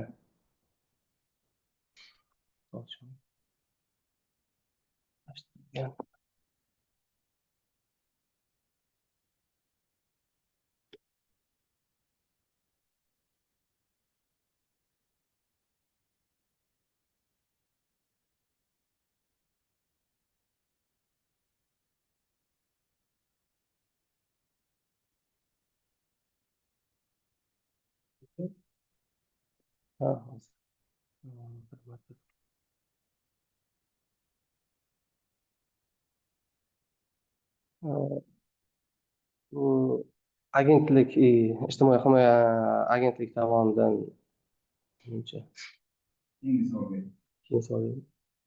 oilaviy bolalar uyiga tarbiyaga olishga har bir nogironligi bo'lgan bolaning davolash sog'lomlashtirish xarajatlari har oyda qancha mablag' to'lanadi? Har oyda bazaviy hisobda 2 barobar to'lanadi. 3-savol. Keyingi savol. Mahallalardagi ijtimoiy xodimlarning vazifalari nimalardan iborat? Mahalladagi ijtimoiy xodimning vazifalari nogironligi bo'lgan shaxslar, masalan, nogironligi bo'lgan yoshlar, nogironligi bo'lgan shaxslar, o'quvchisini yo'qotgan yoshlar, yolg'iz keksalar, yolg'iz keksalarga pensiya yoshdagi, masalan, ota-ona qaramog'idan mahrum bo'lgan bolalar bilan shug'ullanish va yetim bolalar bilan shug'ullanish vazifalari. Ularga ijtimoiy yordam ko'rsatish. O'zbekiston Respublikasi Prezidenti huzuridagi Ijtimoiy himoya milliy agentligining faoliyatini tashkil etish hamda ijtimoiy xizmat va yordam ko'rsatish tizimini rivojlantirish bo'yicha 2023-2025 yillarga mo'ljallangan chora-tadbirlar dasturi qanday vazifalarda belgilangan?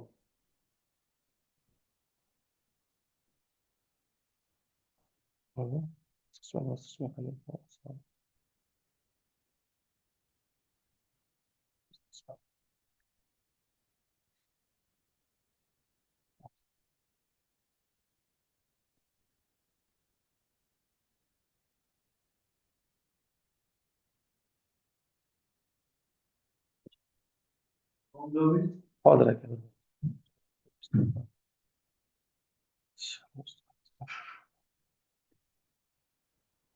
Sizga javob bo'lmadi.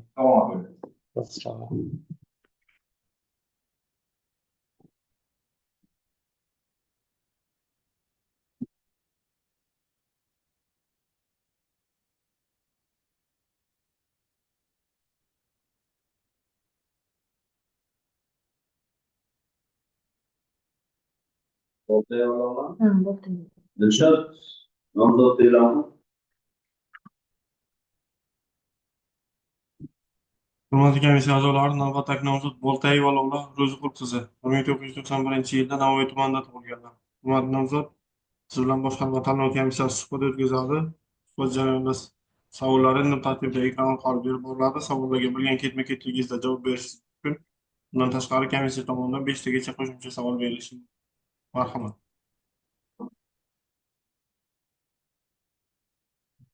Savol Vazirlar Mahkamasi.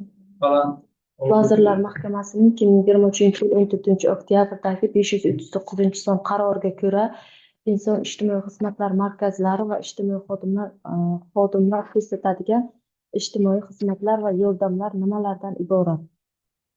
Inson ijtimoiy xizmatlar markazlari ijtimoiy xodimlari ko'rsatadigan ijtimoiy xizmatlar, moddiy yordam, keyin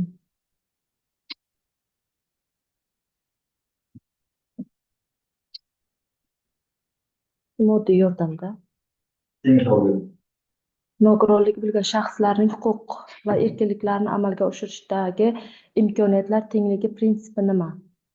Nogironligi bo'lgan shaxslarni o'sha huquq va erkinliklarini amalga oshirishdagi imkoniyatlar davlat tomonidan beriladigan yordamlar o'sha nima?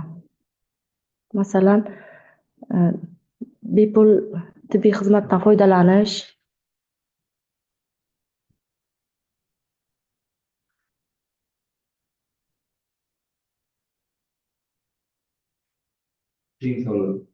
oilaviy bolalar uyiga nechtagacha farzand olish mumkin? 8 tagacha. Assalomu alaykum. Ijtimoiy himoyaga muhtoj aholining ehtiyojlari va mavjud imkoniyatlarini baholash orqali ularga individual tartibda ijtimoiy xizmatlar va yordamlar ko'rsatish rejalarini ishlab chiqish kimga yuklatilgan? Ijtimoiy himoyaga muhtoj aholining ijtimoiy xodimga yuklatilgan.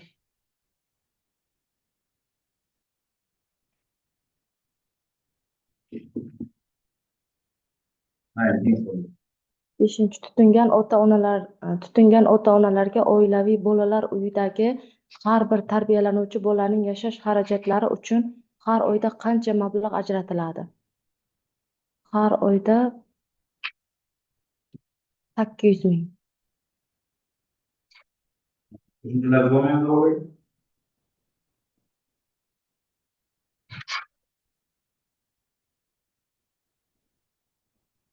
Yo'q, savol yo'q.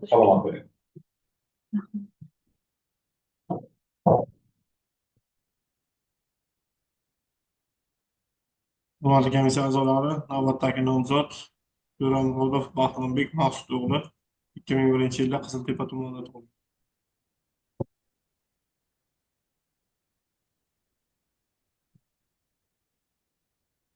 Hurmatli nomzod, siz bilan boshqarma tanlov komissiyasi suhbat o'tkazadi. Suhbat jarayonida savollar random tartibida ekran orqali berib boriladi. Savollarga bo'lgan ketma-ketligingizda javob berishingiz mumkin. Bundan tashqari komissiya tomonidan 5 tagacha qo'shimcha savol berilishi mumkin. Marhamat.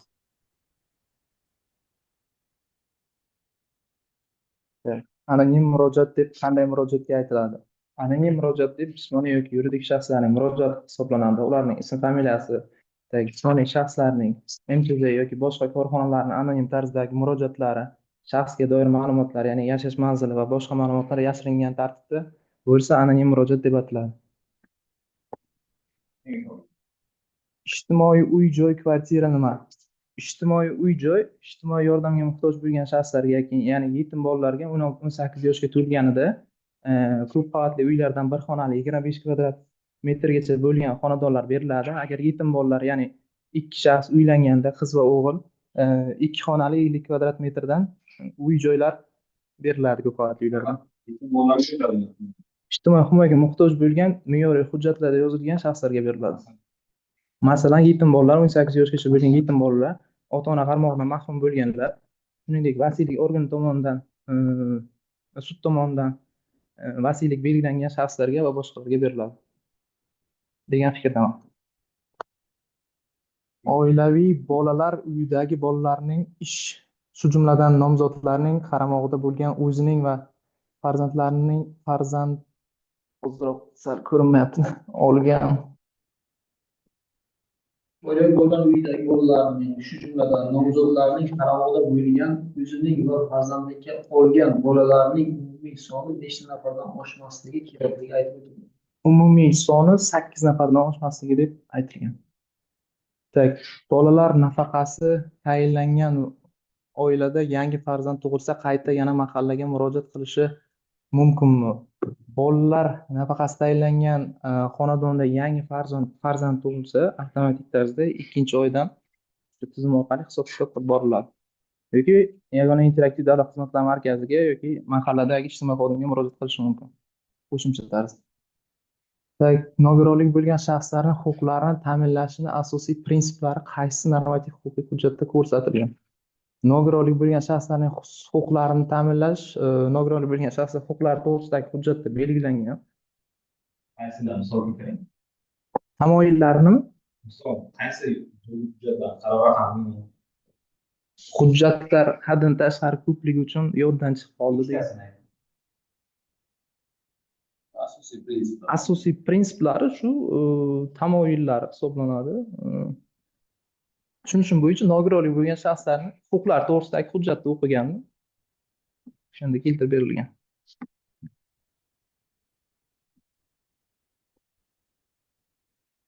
Boshqa savol qolmadi. Ha, bir necha marotaba. Yo'q, o'tmagan. O'tolmagan, to'g'ri. Ha, 4 martadan ko'p. Assalomu alaykum.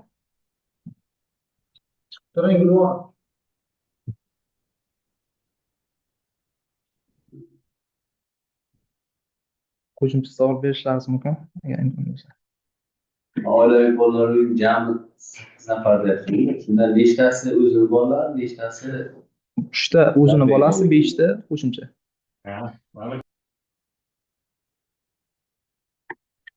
Ijtimoiy xodim lavozimini to'liq aytishim mumkin. Ijtimoiy xodim lavozimi Inson ijtimoiy xizmatlar markazining ijtimoiy xodim. O'zbekiston Respublikasi Inson ijtimoiy xizmatlar markazi ijtimoiy xodim. Ozroq hayajonlanyapman.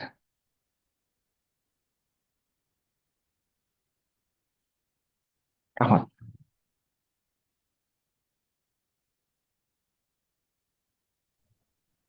Hurmatli komissiya a'zolari, navbatdagi nomzodimiz Xo'ra shahridan ishtirok etadi. Quvvatova Gulbonu Murodullayevna 1996-yilda Ko'lmak tumanida tug'ilgan. Hurmatli nomzod, kamerani yoqsangiz.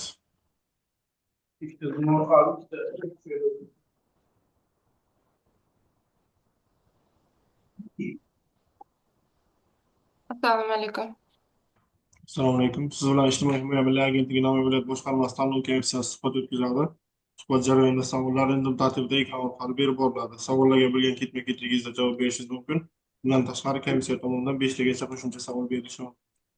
Suhbatga tayyormisiz? Ha, tayyorman. Marhamat. Savollar ko'rindimi? Savollar salginani qarab hozir ko'rindi. Internet saytlargaroq. Hop, birinchi savol superviziya qilish deganda nimani tushunasiz? Superviziya bu ijtimoiy xodimning malakasini oshirish bo'yicha va o'zini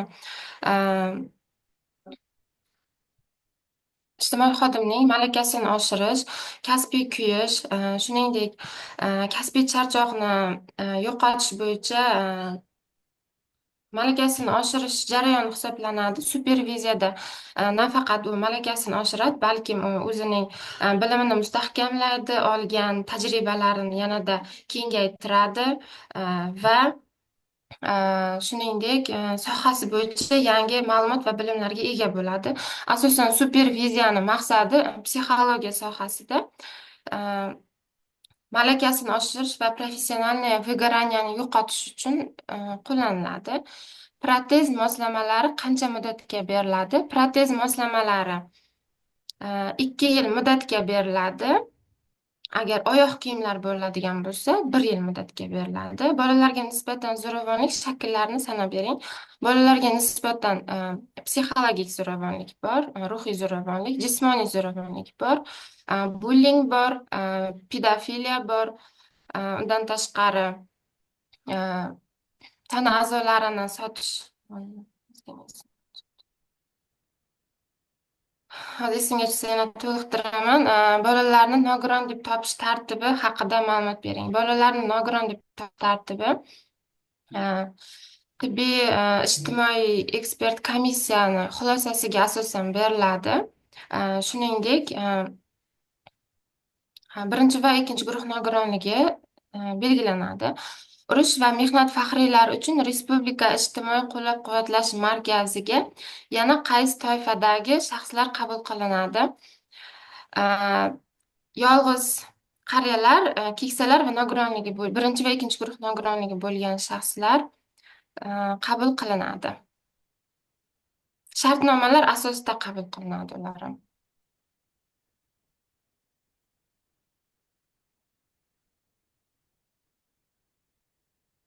Bo'ldi, hozircha bilgan ma'lumotlarim shular.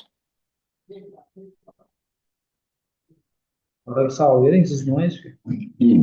Inson ijtimoiy xizmatlar markazi psixologi ishlaydigan asosiy ijtimoiy himoyaga muhtoj toifalar kim? Nogironligi bo'lgan shaxslar birinchi navbatda, shuningdek og'ir hayotiy vaziyatga tushib qolgan shaxslar, xotin-qizlar, tazyiq va zo'ravonlikka uchragan xotin-qizlar, shuningdek ularning bolalari va undan tashqari yoshlar, o'sha turli xil ijtimoiy hayotiy muammolarga uchragan yoshlar psixologlar bilan birgalikda ishlaydi. Va o'sha 7 yoshgacha undan tashqari o'sha komissiyalar tuzilgan, tibbiy psixologik pedagogik komissiya va psixologik tibbiy pedagogik komissiyalar bor. Unda davlat maktabgacha ta'lim tashkilotlariga yo'llanma berish, shuningdek maktabgacha umumiy o'rta ta'lim maktablariga ham nogironligi bo'lgan bolalarga yo'llanma berish bilan ham psixolog, ijtimoiy himoya milliy agentligi psixologi shug'ullanadi.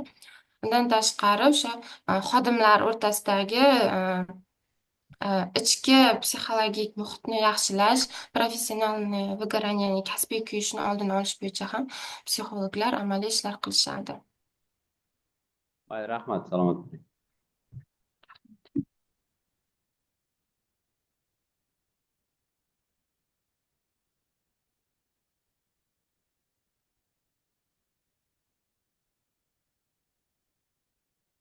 Hurmatli komissiya a'zolari, navbatdagi nomzod O'rozboyev Jasur Kunusbek o'g'li 1993-yilda Konvertda mandat olgan.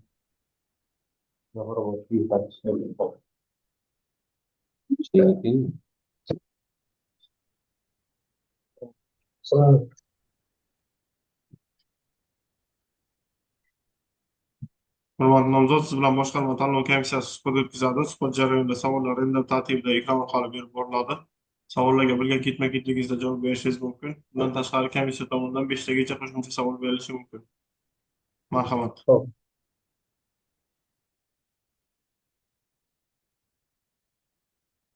davlat tomonidan kafolatlangan tarzda ta'minlanadigan protez, ortopediya moslamalari va reabilitatsiya texnik vositalar turlari nechta? Protez, ortopediya 18 ta turlari mavjud. Vasiylik nima maqsadda tayinlanadi? Vasiylik boquvchini yo'qotgan ota-onasidan mahrum bo'lgan yetim bolalarni qonuniy huquqiy himoyachisi sifatida tayinlangan insonlarga 14 yoshgacha tayinlanadi. Ijtimoiy nafaqa va ijtimoiy pensiya tushunchalarini ta'rif bering. Ijtimoiy nafaqa hozir keyingi o'taman. Aholining ijtimoiy ehtiyojmand toifalariga kimlar kiradi?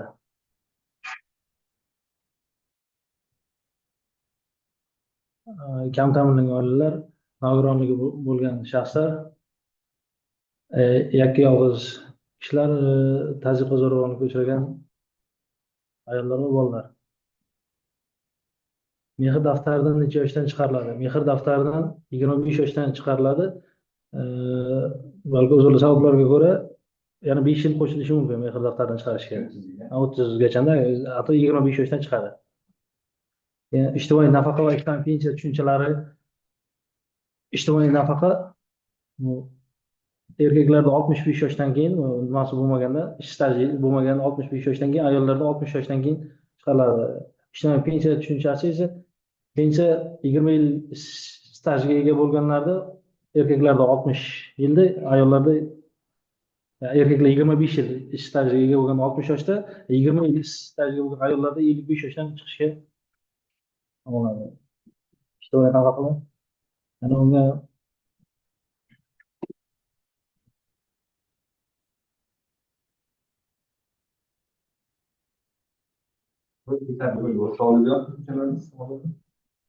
savollarga ijtimoiy nafaqa o'zimni qo'shimcham bor.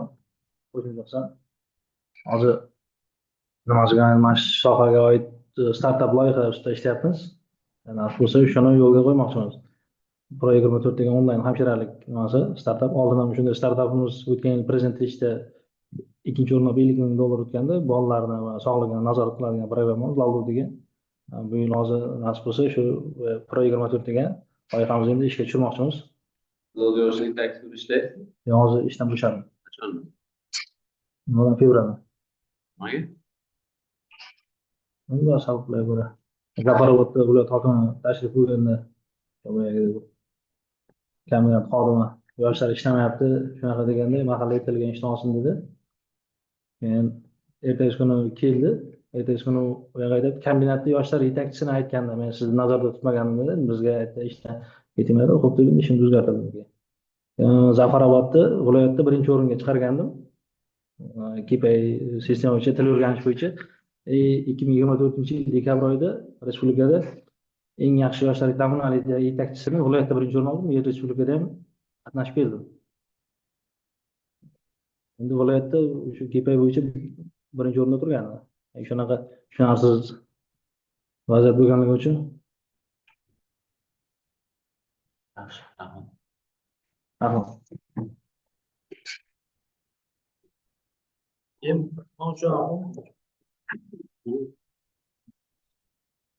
Birga javob berma, uchga javob berma. Kechalar javob ber. Aytishga 18 turda. Uchtada hozir. Biz o'qishda 18. Savol so'raganda shuncha. 18 eding. Hurmatli komissiya a'zolari, navbatdagi nomzod Yunus Maftumbek Otabek o'g'li 2000-yilda Nurot tumanida tug'ilgan. Maftumbek ta'minlangan.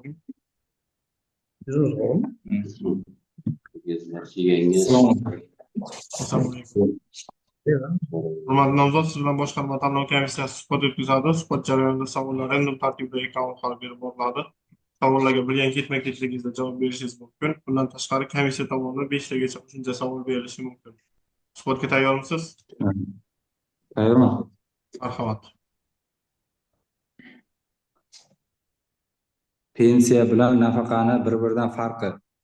pensiya bilan nafaqani bir-biridan farqi bor. Nafaqa bu yoshga doir nafaqa hisoblanadi. Ya'ni 7 yildan kam ish stajiga ega bo'lgan bo'lsa, bu yoshga doir nafaqaga chiqadi fuqaro. Agar 7 yildan staji ko'p bo'lsa, ya'ni 25 yillik staji bo'lsa, yoshga doir pensiyaga chiqadi. Farqi shu, stajda farq qiladi. Inson qadri tushunchasiga izoh bering. Inson qadri bu shu insonlarni nima desam,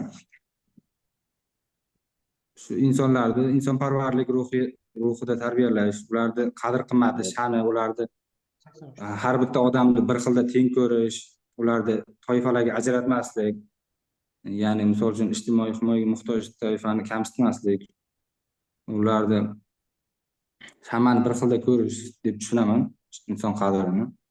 Inson qadrini ulug'lash, misol uchun millatchilik, shunga o'xshash narsalar. Uchinchisi, o'zlariga biriktirilgan turar joyga ega bo'lmagan va turar joyga muhtojlar sifatida hisobda turgan yetim bolalar va ota-ona qaramog'idan mahrum bo'lgan bolalarga uy-joy qanday tartibda ajratiladi?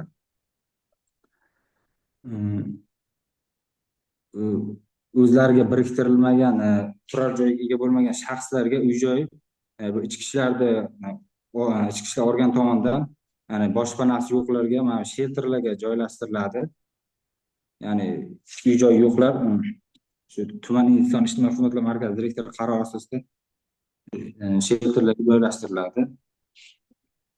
Keyin qancha muddatda ota-onasining har ikkisi yoki to'liq bo'lmagan oilalar bo'yicha otasi yoki onasi chet elga ketgan bolalarni aniqlash hamda ma'lumotlarni vasiylik va homiylik organiga yuborilishi kerak.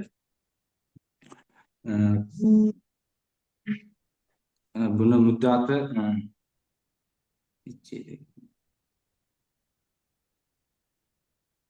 1 oy muddatda edi, adashmasam 1 oy muddatga yuborilishi kerak. Protez ortopediya moslamalari haqida bilasizmi? Protez ortopediya moslamalari bu nogironligi bo'lgan shaxslar yoki biror bir o'zi jismoniy yoki harakatlanishiga nuqsoni bo'lganlarning o'rnini qoplash uchun kompensatsiya qiluvchi vositalar, misol uchun qo'l protezi, oyoq protezi, son protezlari moslamalari hisoblanadi. Boldir protezi, chanoq protezlari, bular misol uchun protez va reabilitatsiya vositalari, shu narsalar.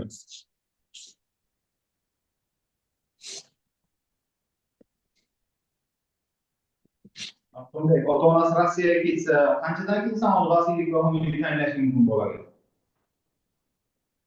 Ota-onasi Rossiyaga ketsa, muddatini qancha vaqtda vasiylik va homiylik organiga murojaat qilish kerak? Hujjatlarni Qancha vaqtgacha ketgan bolalarga tayinlashim bo'ladi? Ota-onasi 3 oy muddatga Rossiyaga ketgan bo'lsa, 3 oy undan ortiq muddatga ketgan bo'lsa, tushunarli. Rahmat.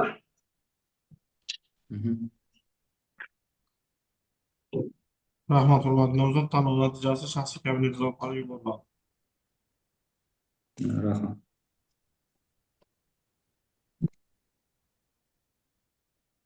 Navbatdagi nomzod Ro'ziyev Jalol Salimovich 1986-yilda Navbahor tumanida tug'ilgan.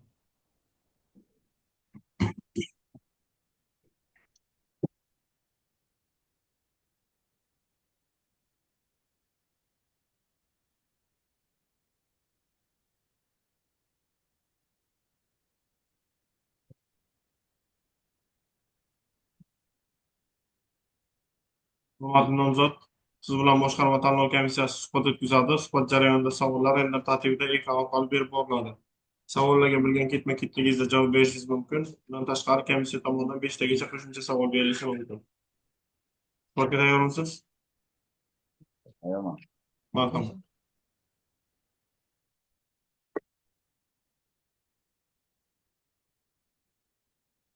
Manfaatlar to'qnashuvi deganda haligi o'sha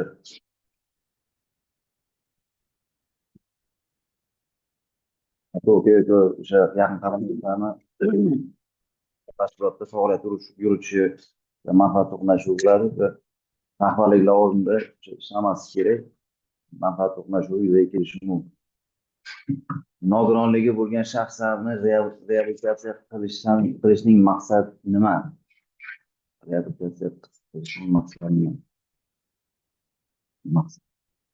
Nogironligi bo'lgan shaxslarni reabilitatsiya qilishning maqsadi ularga ko'mak berish, ularni qo'llab-quvvatlash, ularga tibbiy, ijtimoiy xizmat ko'rsatish qilishdan maqsad. Ijtimoiy xodim faoliyatiga nisbatan qanday cheklovlar mavjud? Ijtimoiy xodim faoliyatiga nisbatan qanday cheklovlar mavjud? Ijtimoiy xodim faoliyati davomida noqonuniy harakatlar qilmaydi. O'sha ijtimoiy xizmat olayotgan nimani qadrsizlantirmaydi. Korrupsiyaga yo'l qo'ymaydi. Va shular qatorida o'sha to'g'ri faoliyat yuritadi. Inklyuziv ta'lim nima? Inklyuziv ta'lim imkoniyati cheklangan bolalarga ta'lim berish yo'nalishi. Inklyuziv ta'lim bu prezidentimiz ham aytib o'tgan inklyuziv ta'lim to'g'risida bu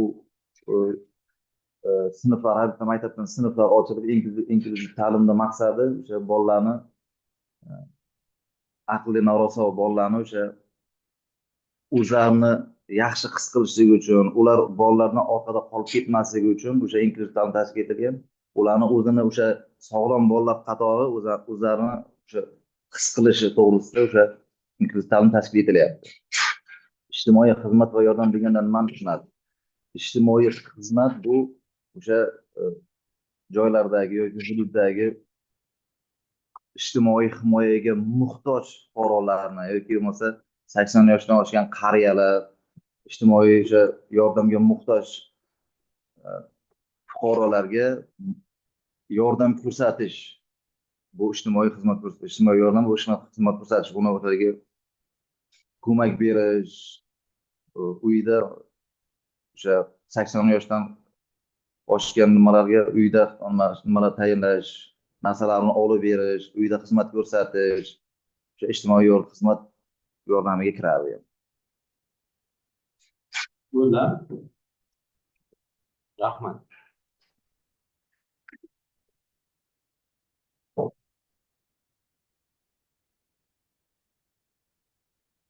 Hurmatli komissiya a'zolari, navbatdagi nomzod Rizoyev Jo'rabek Olibyo'g'li 1991-yilda Qiziltepa tumanida tug'ilgan.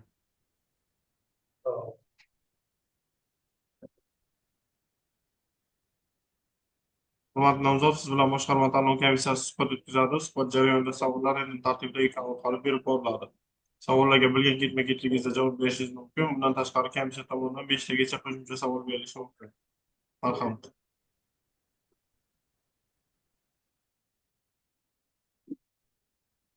Nogironligi bo'lgan shaxslar uchun mumkin bo'lgan mehnat faoliyati turlari to'g'risidagi tavsiyanomani kim tomonidan beriladi? Bu tavsiyanoma tegishli tibbiy ijtimoiy ekspert komissiyalar tomonidan beriladi. Qaysi mehnat faoliyati bilan shug'ullanishga ruxsat berish bo'yicha. Keyingisi anonim murojaat deb qaysi murojaatga aytiladi? Anonim murojaatda o'sha murojaat qiluvchining shaxs to'g'risidagi ma'lumotlar ko'rsatilmagan bo'lsa anonim murojaat deb ataladi. Uchinchisi, nafaqa turlarini sanab bering. Nafaqa turlari bu nogironlik nafaqasi, boquvchini yo'qotganlik nafaqasi, parvarishlash nafaqasi, mana shu nafaqaga kiradi. Keyingisi, O'zbekiston Respublikasi Prezidentining 2023-1-iyundagi PQ 176 qarori mazmun mohiyatini tushuntirib bering. Ushbu qarorga asosan O'zbekiston Respublikasi Prezidenti huzuridagi Ijtimoiy himoya milliy agentligi tashkil topib, uning hududiy boshqarmalari va tuman shaharlarining inson ijtimoiy xizmatlar markazlari tashkil etilgan. Keyingisi, o'zgalar parvarishiga muhtoj bo'lgan, yolg'iz yashovchi hamda yolg'iz keksalar, nogironlik bo'lgan shaxslarga inson ijtimoiy xizmatlar markazlaridagi ijtimoiy xodimlar tomonidan qanday turdagi yordam va xizmatlar yordam ko'rsatiladi. Birinchisi, mana tibbiyot birlashmasi bilan birgalikda bir yilda tasdiqlangan reja grafikasi asosida bir yilda bir marotaba tibbiy chuqurlashtirilgan tibbiy ko'riklar o'tkazish, keyingisi o'sha madaniy tadbirlarga jalb etish, ularga nima reabilitatsiya texnik vositalari bilan aravacha nimaga muhtoj bo'lsa shular bilan ta'minlash kabi yordamlarni ko'rsatadi ijtimoiy xodimlar.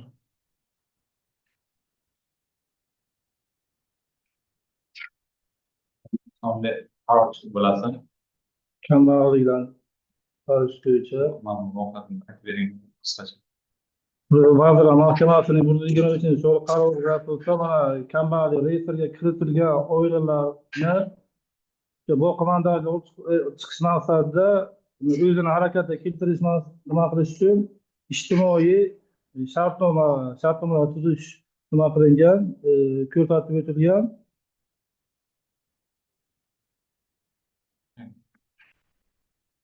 Keyin o'sha chiqarish buyursa, uni qanday chiqarish usullari bo'yicha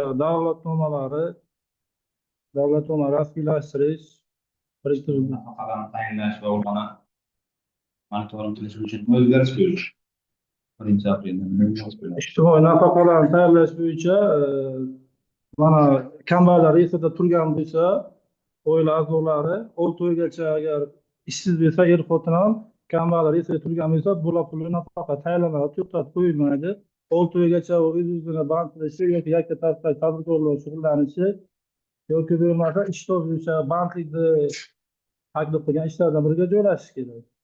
Agar joylashmasa 6 oydan keyin nafaqa to'xtatiladi, keyingi 6 oydan keyin nimasi arzasi ko'rib chiqilmaydi.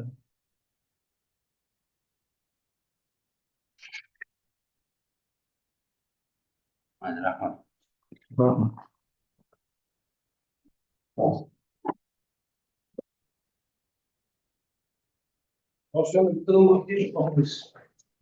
Hukumat komissiya a'zolari navbatdagi nomzod Yorqulova Dilshoda O'ktamovdan 1987-yilda Karmana tomonidan tug'ilgan.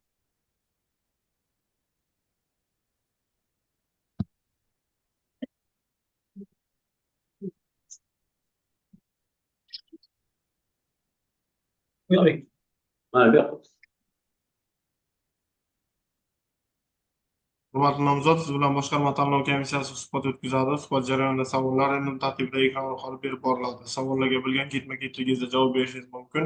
Bundan tashqari komissiya tomonidan 5 tagacha qo'shimcha savol berilishi mumkin. Suhbatga tayyormisiz?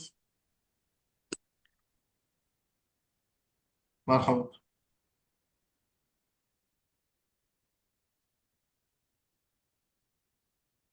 Savol birinchisi, kimlarga parvarishlash nafaqasi tayinlanadi? Birinchi navbatda o'sha parvarishga muhtoj bo'lgan o'sha nimani o'rganib chiqiladi.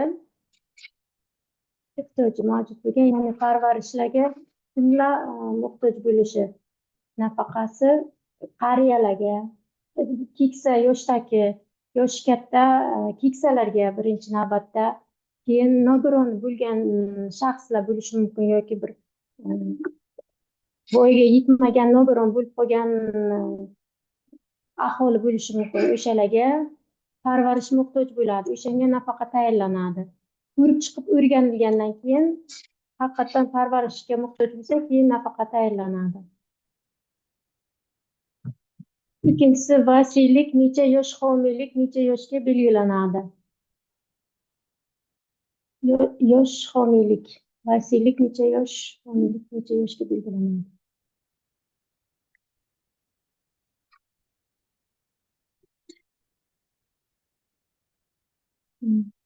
Hech bilmayman. Giyohvandlik bo'yicha tibbiy ko'rikdan va tekshiruvdan o'tkazish tartibi qanday? Giyohvandlikdan va tibbiy ko'rikdan tekshirish tartibi o'sha nimaga boriladi. Haqiqatdan ham tibbiy ko'rikdan o'tkazilganda, ya'ni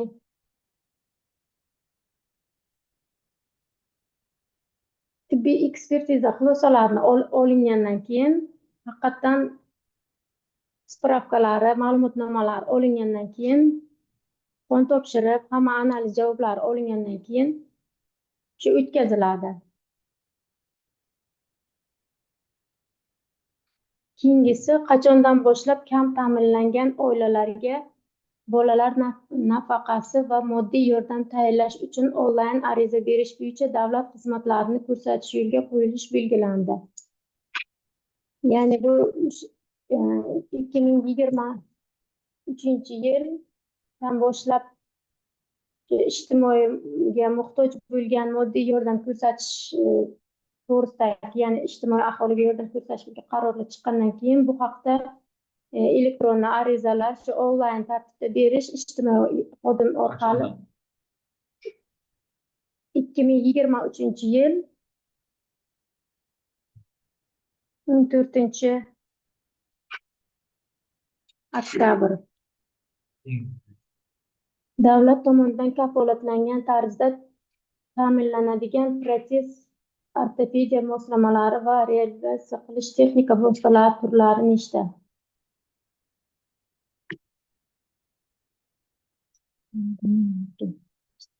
Rahmat, salomat bo'ling.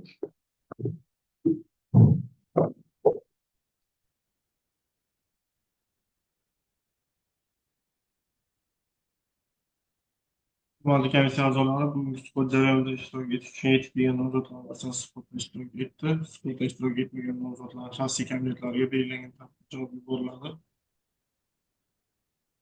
O'tkazilgan suhbat jarayonlari bo'yicha fikr mulohazalar bo'lsa, Davlat xizmatlarini rivojlantirish agentligi Navoiy viloyati filiali mutaxassisi Abror Mavludovdan eshitamiz. Assalomu alaykum, hurmatli komissiya a'zolari. Suhbat kuzatib bordik. E'tirozlar yo'q, qo'shimchalar yo'q. Hammaga rahmat. Belgilangan tartibda barcha nomzodlarni shaxsiy kabinetlariga javoblar yuborib, komissiya a'zolaridan shaxsiy kabinetlardan kirib barcha nomzodlarni tegishlicha baholab chiqishlarini so'raymiz. Rahmat.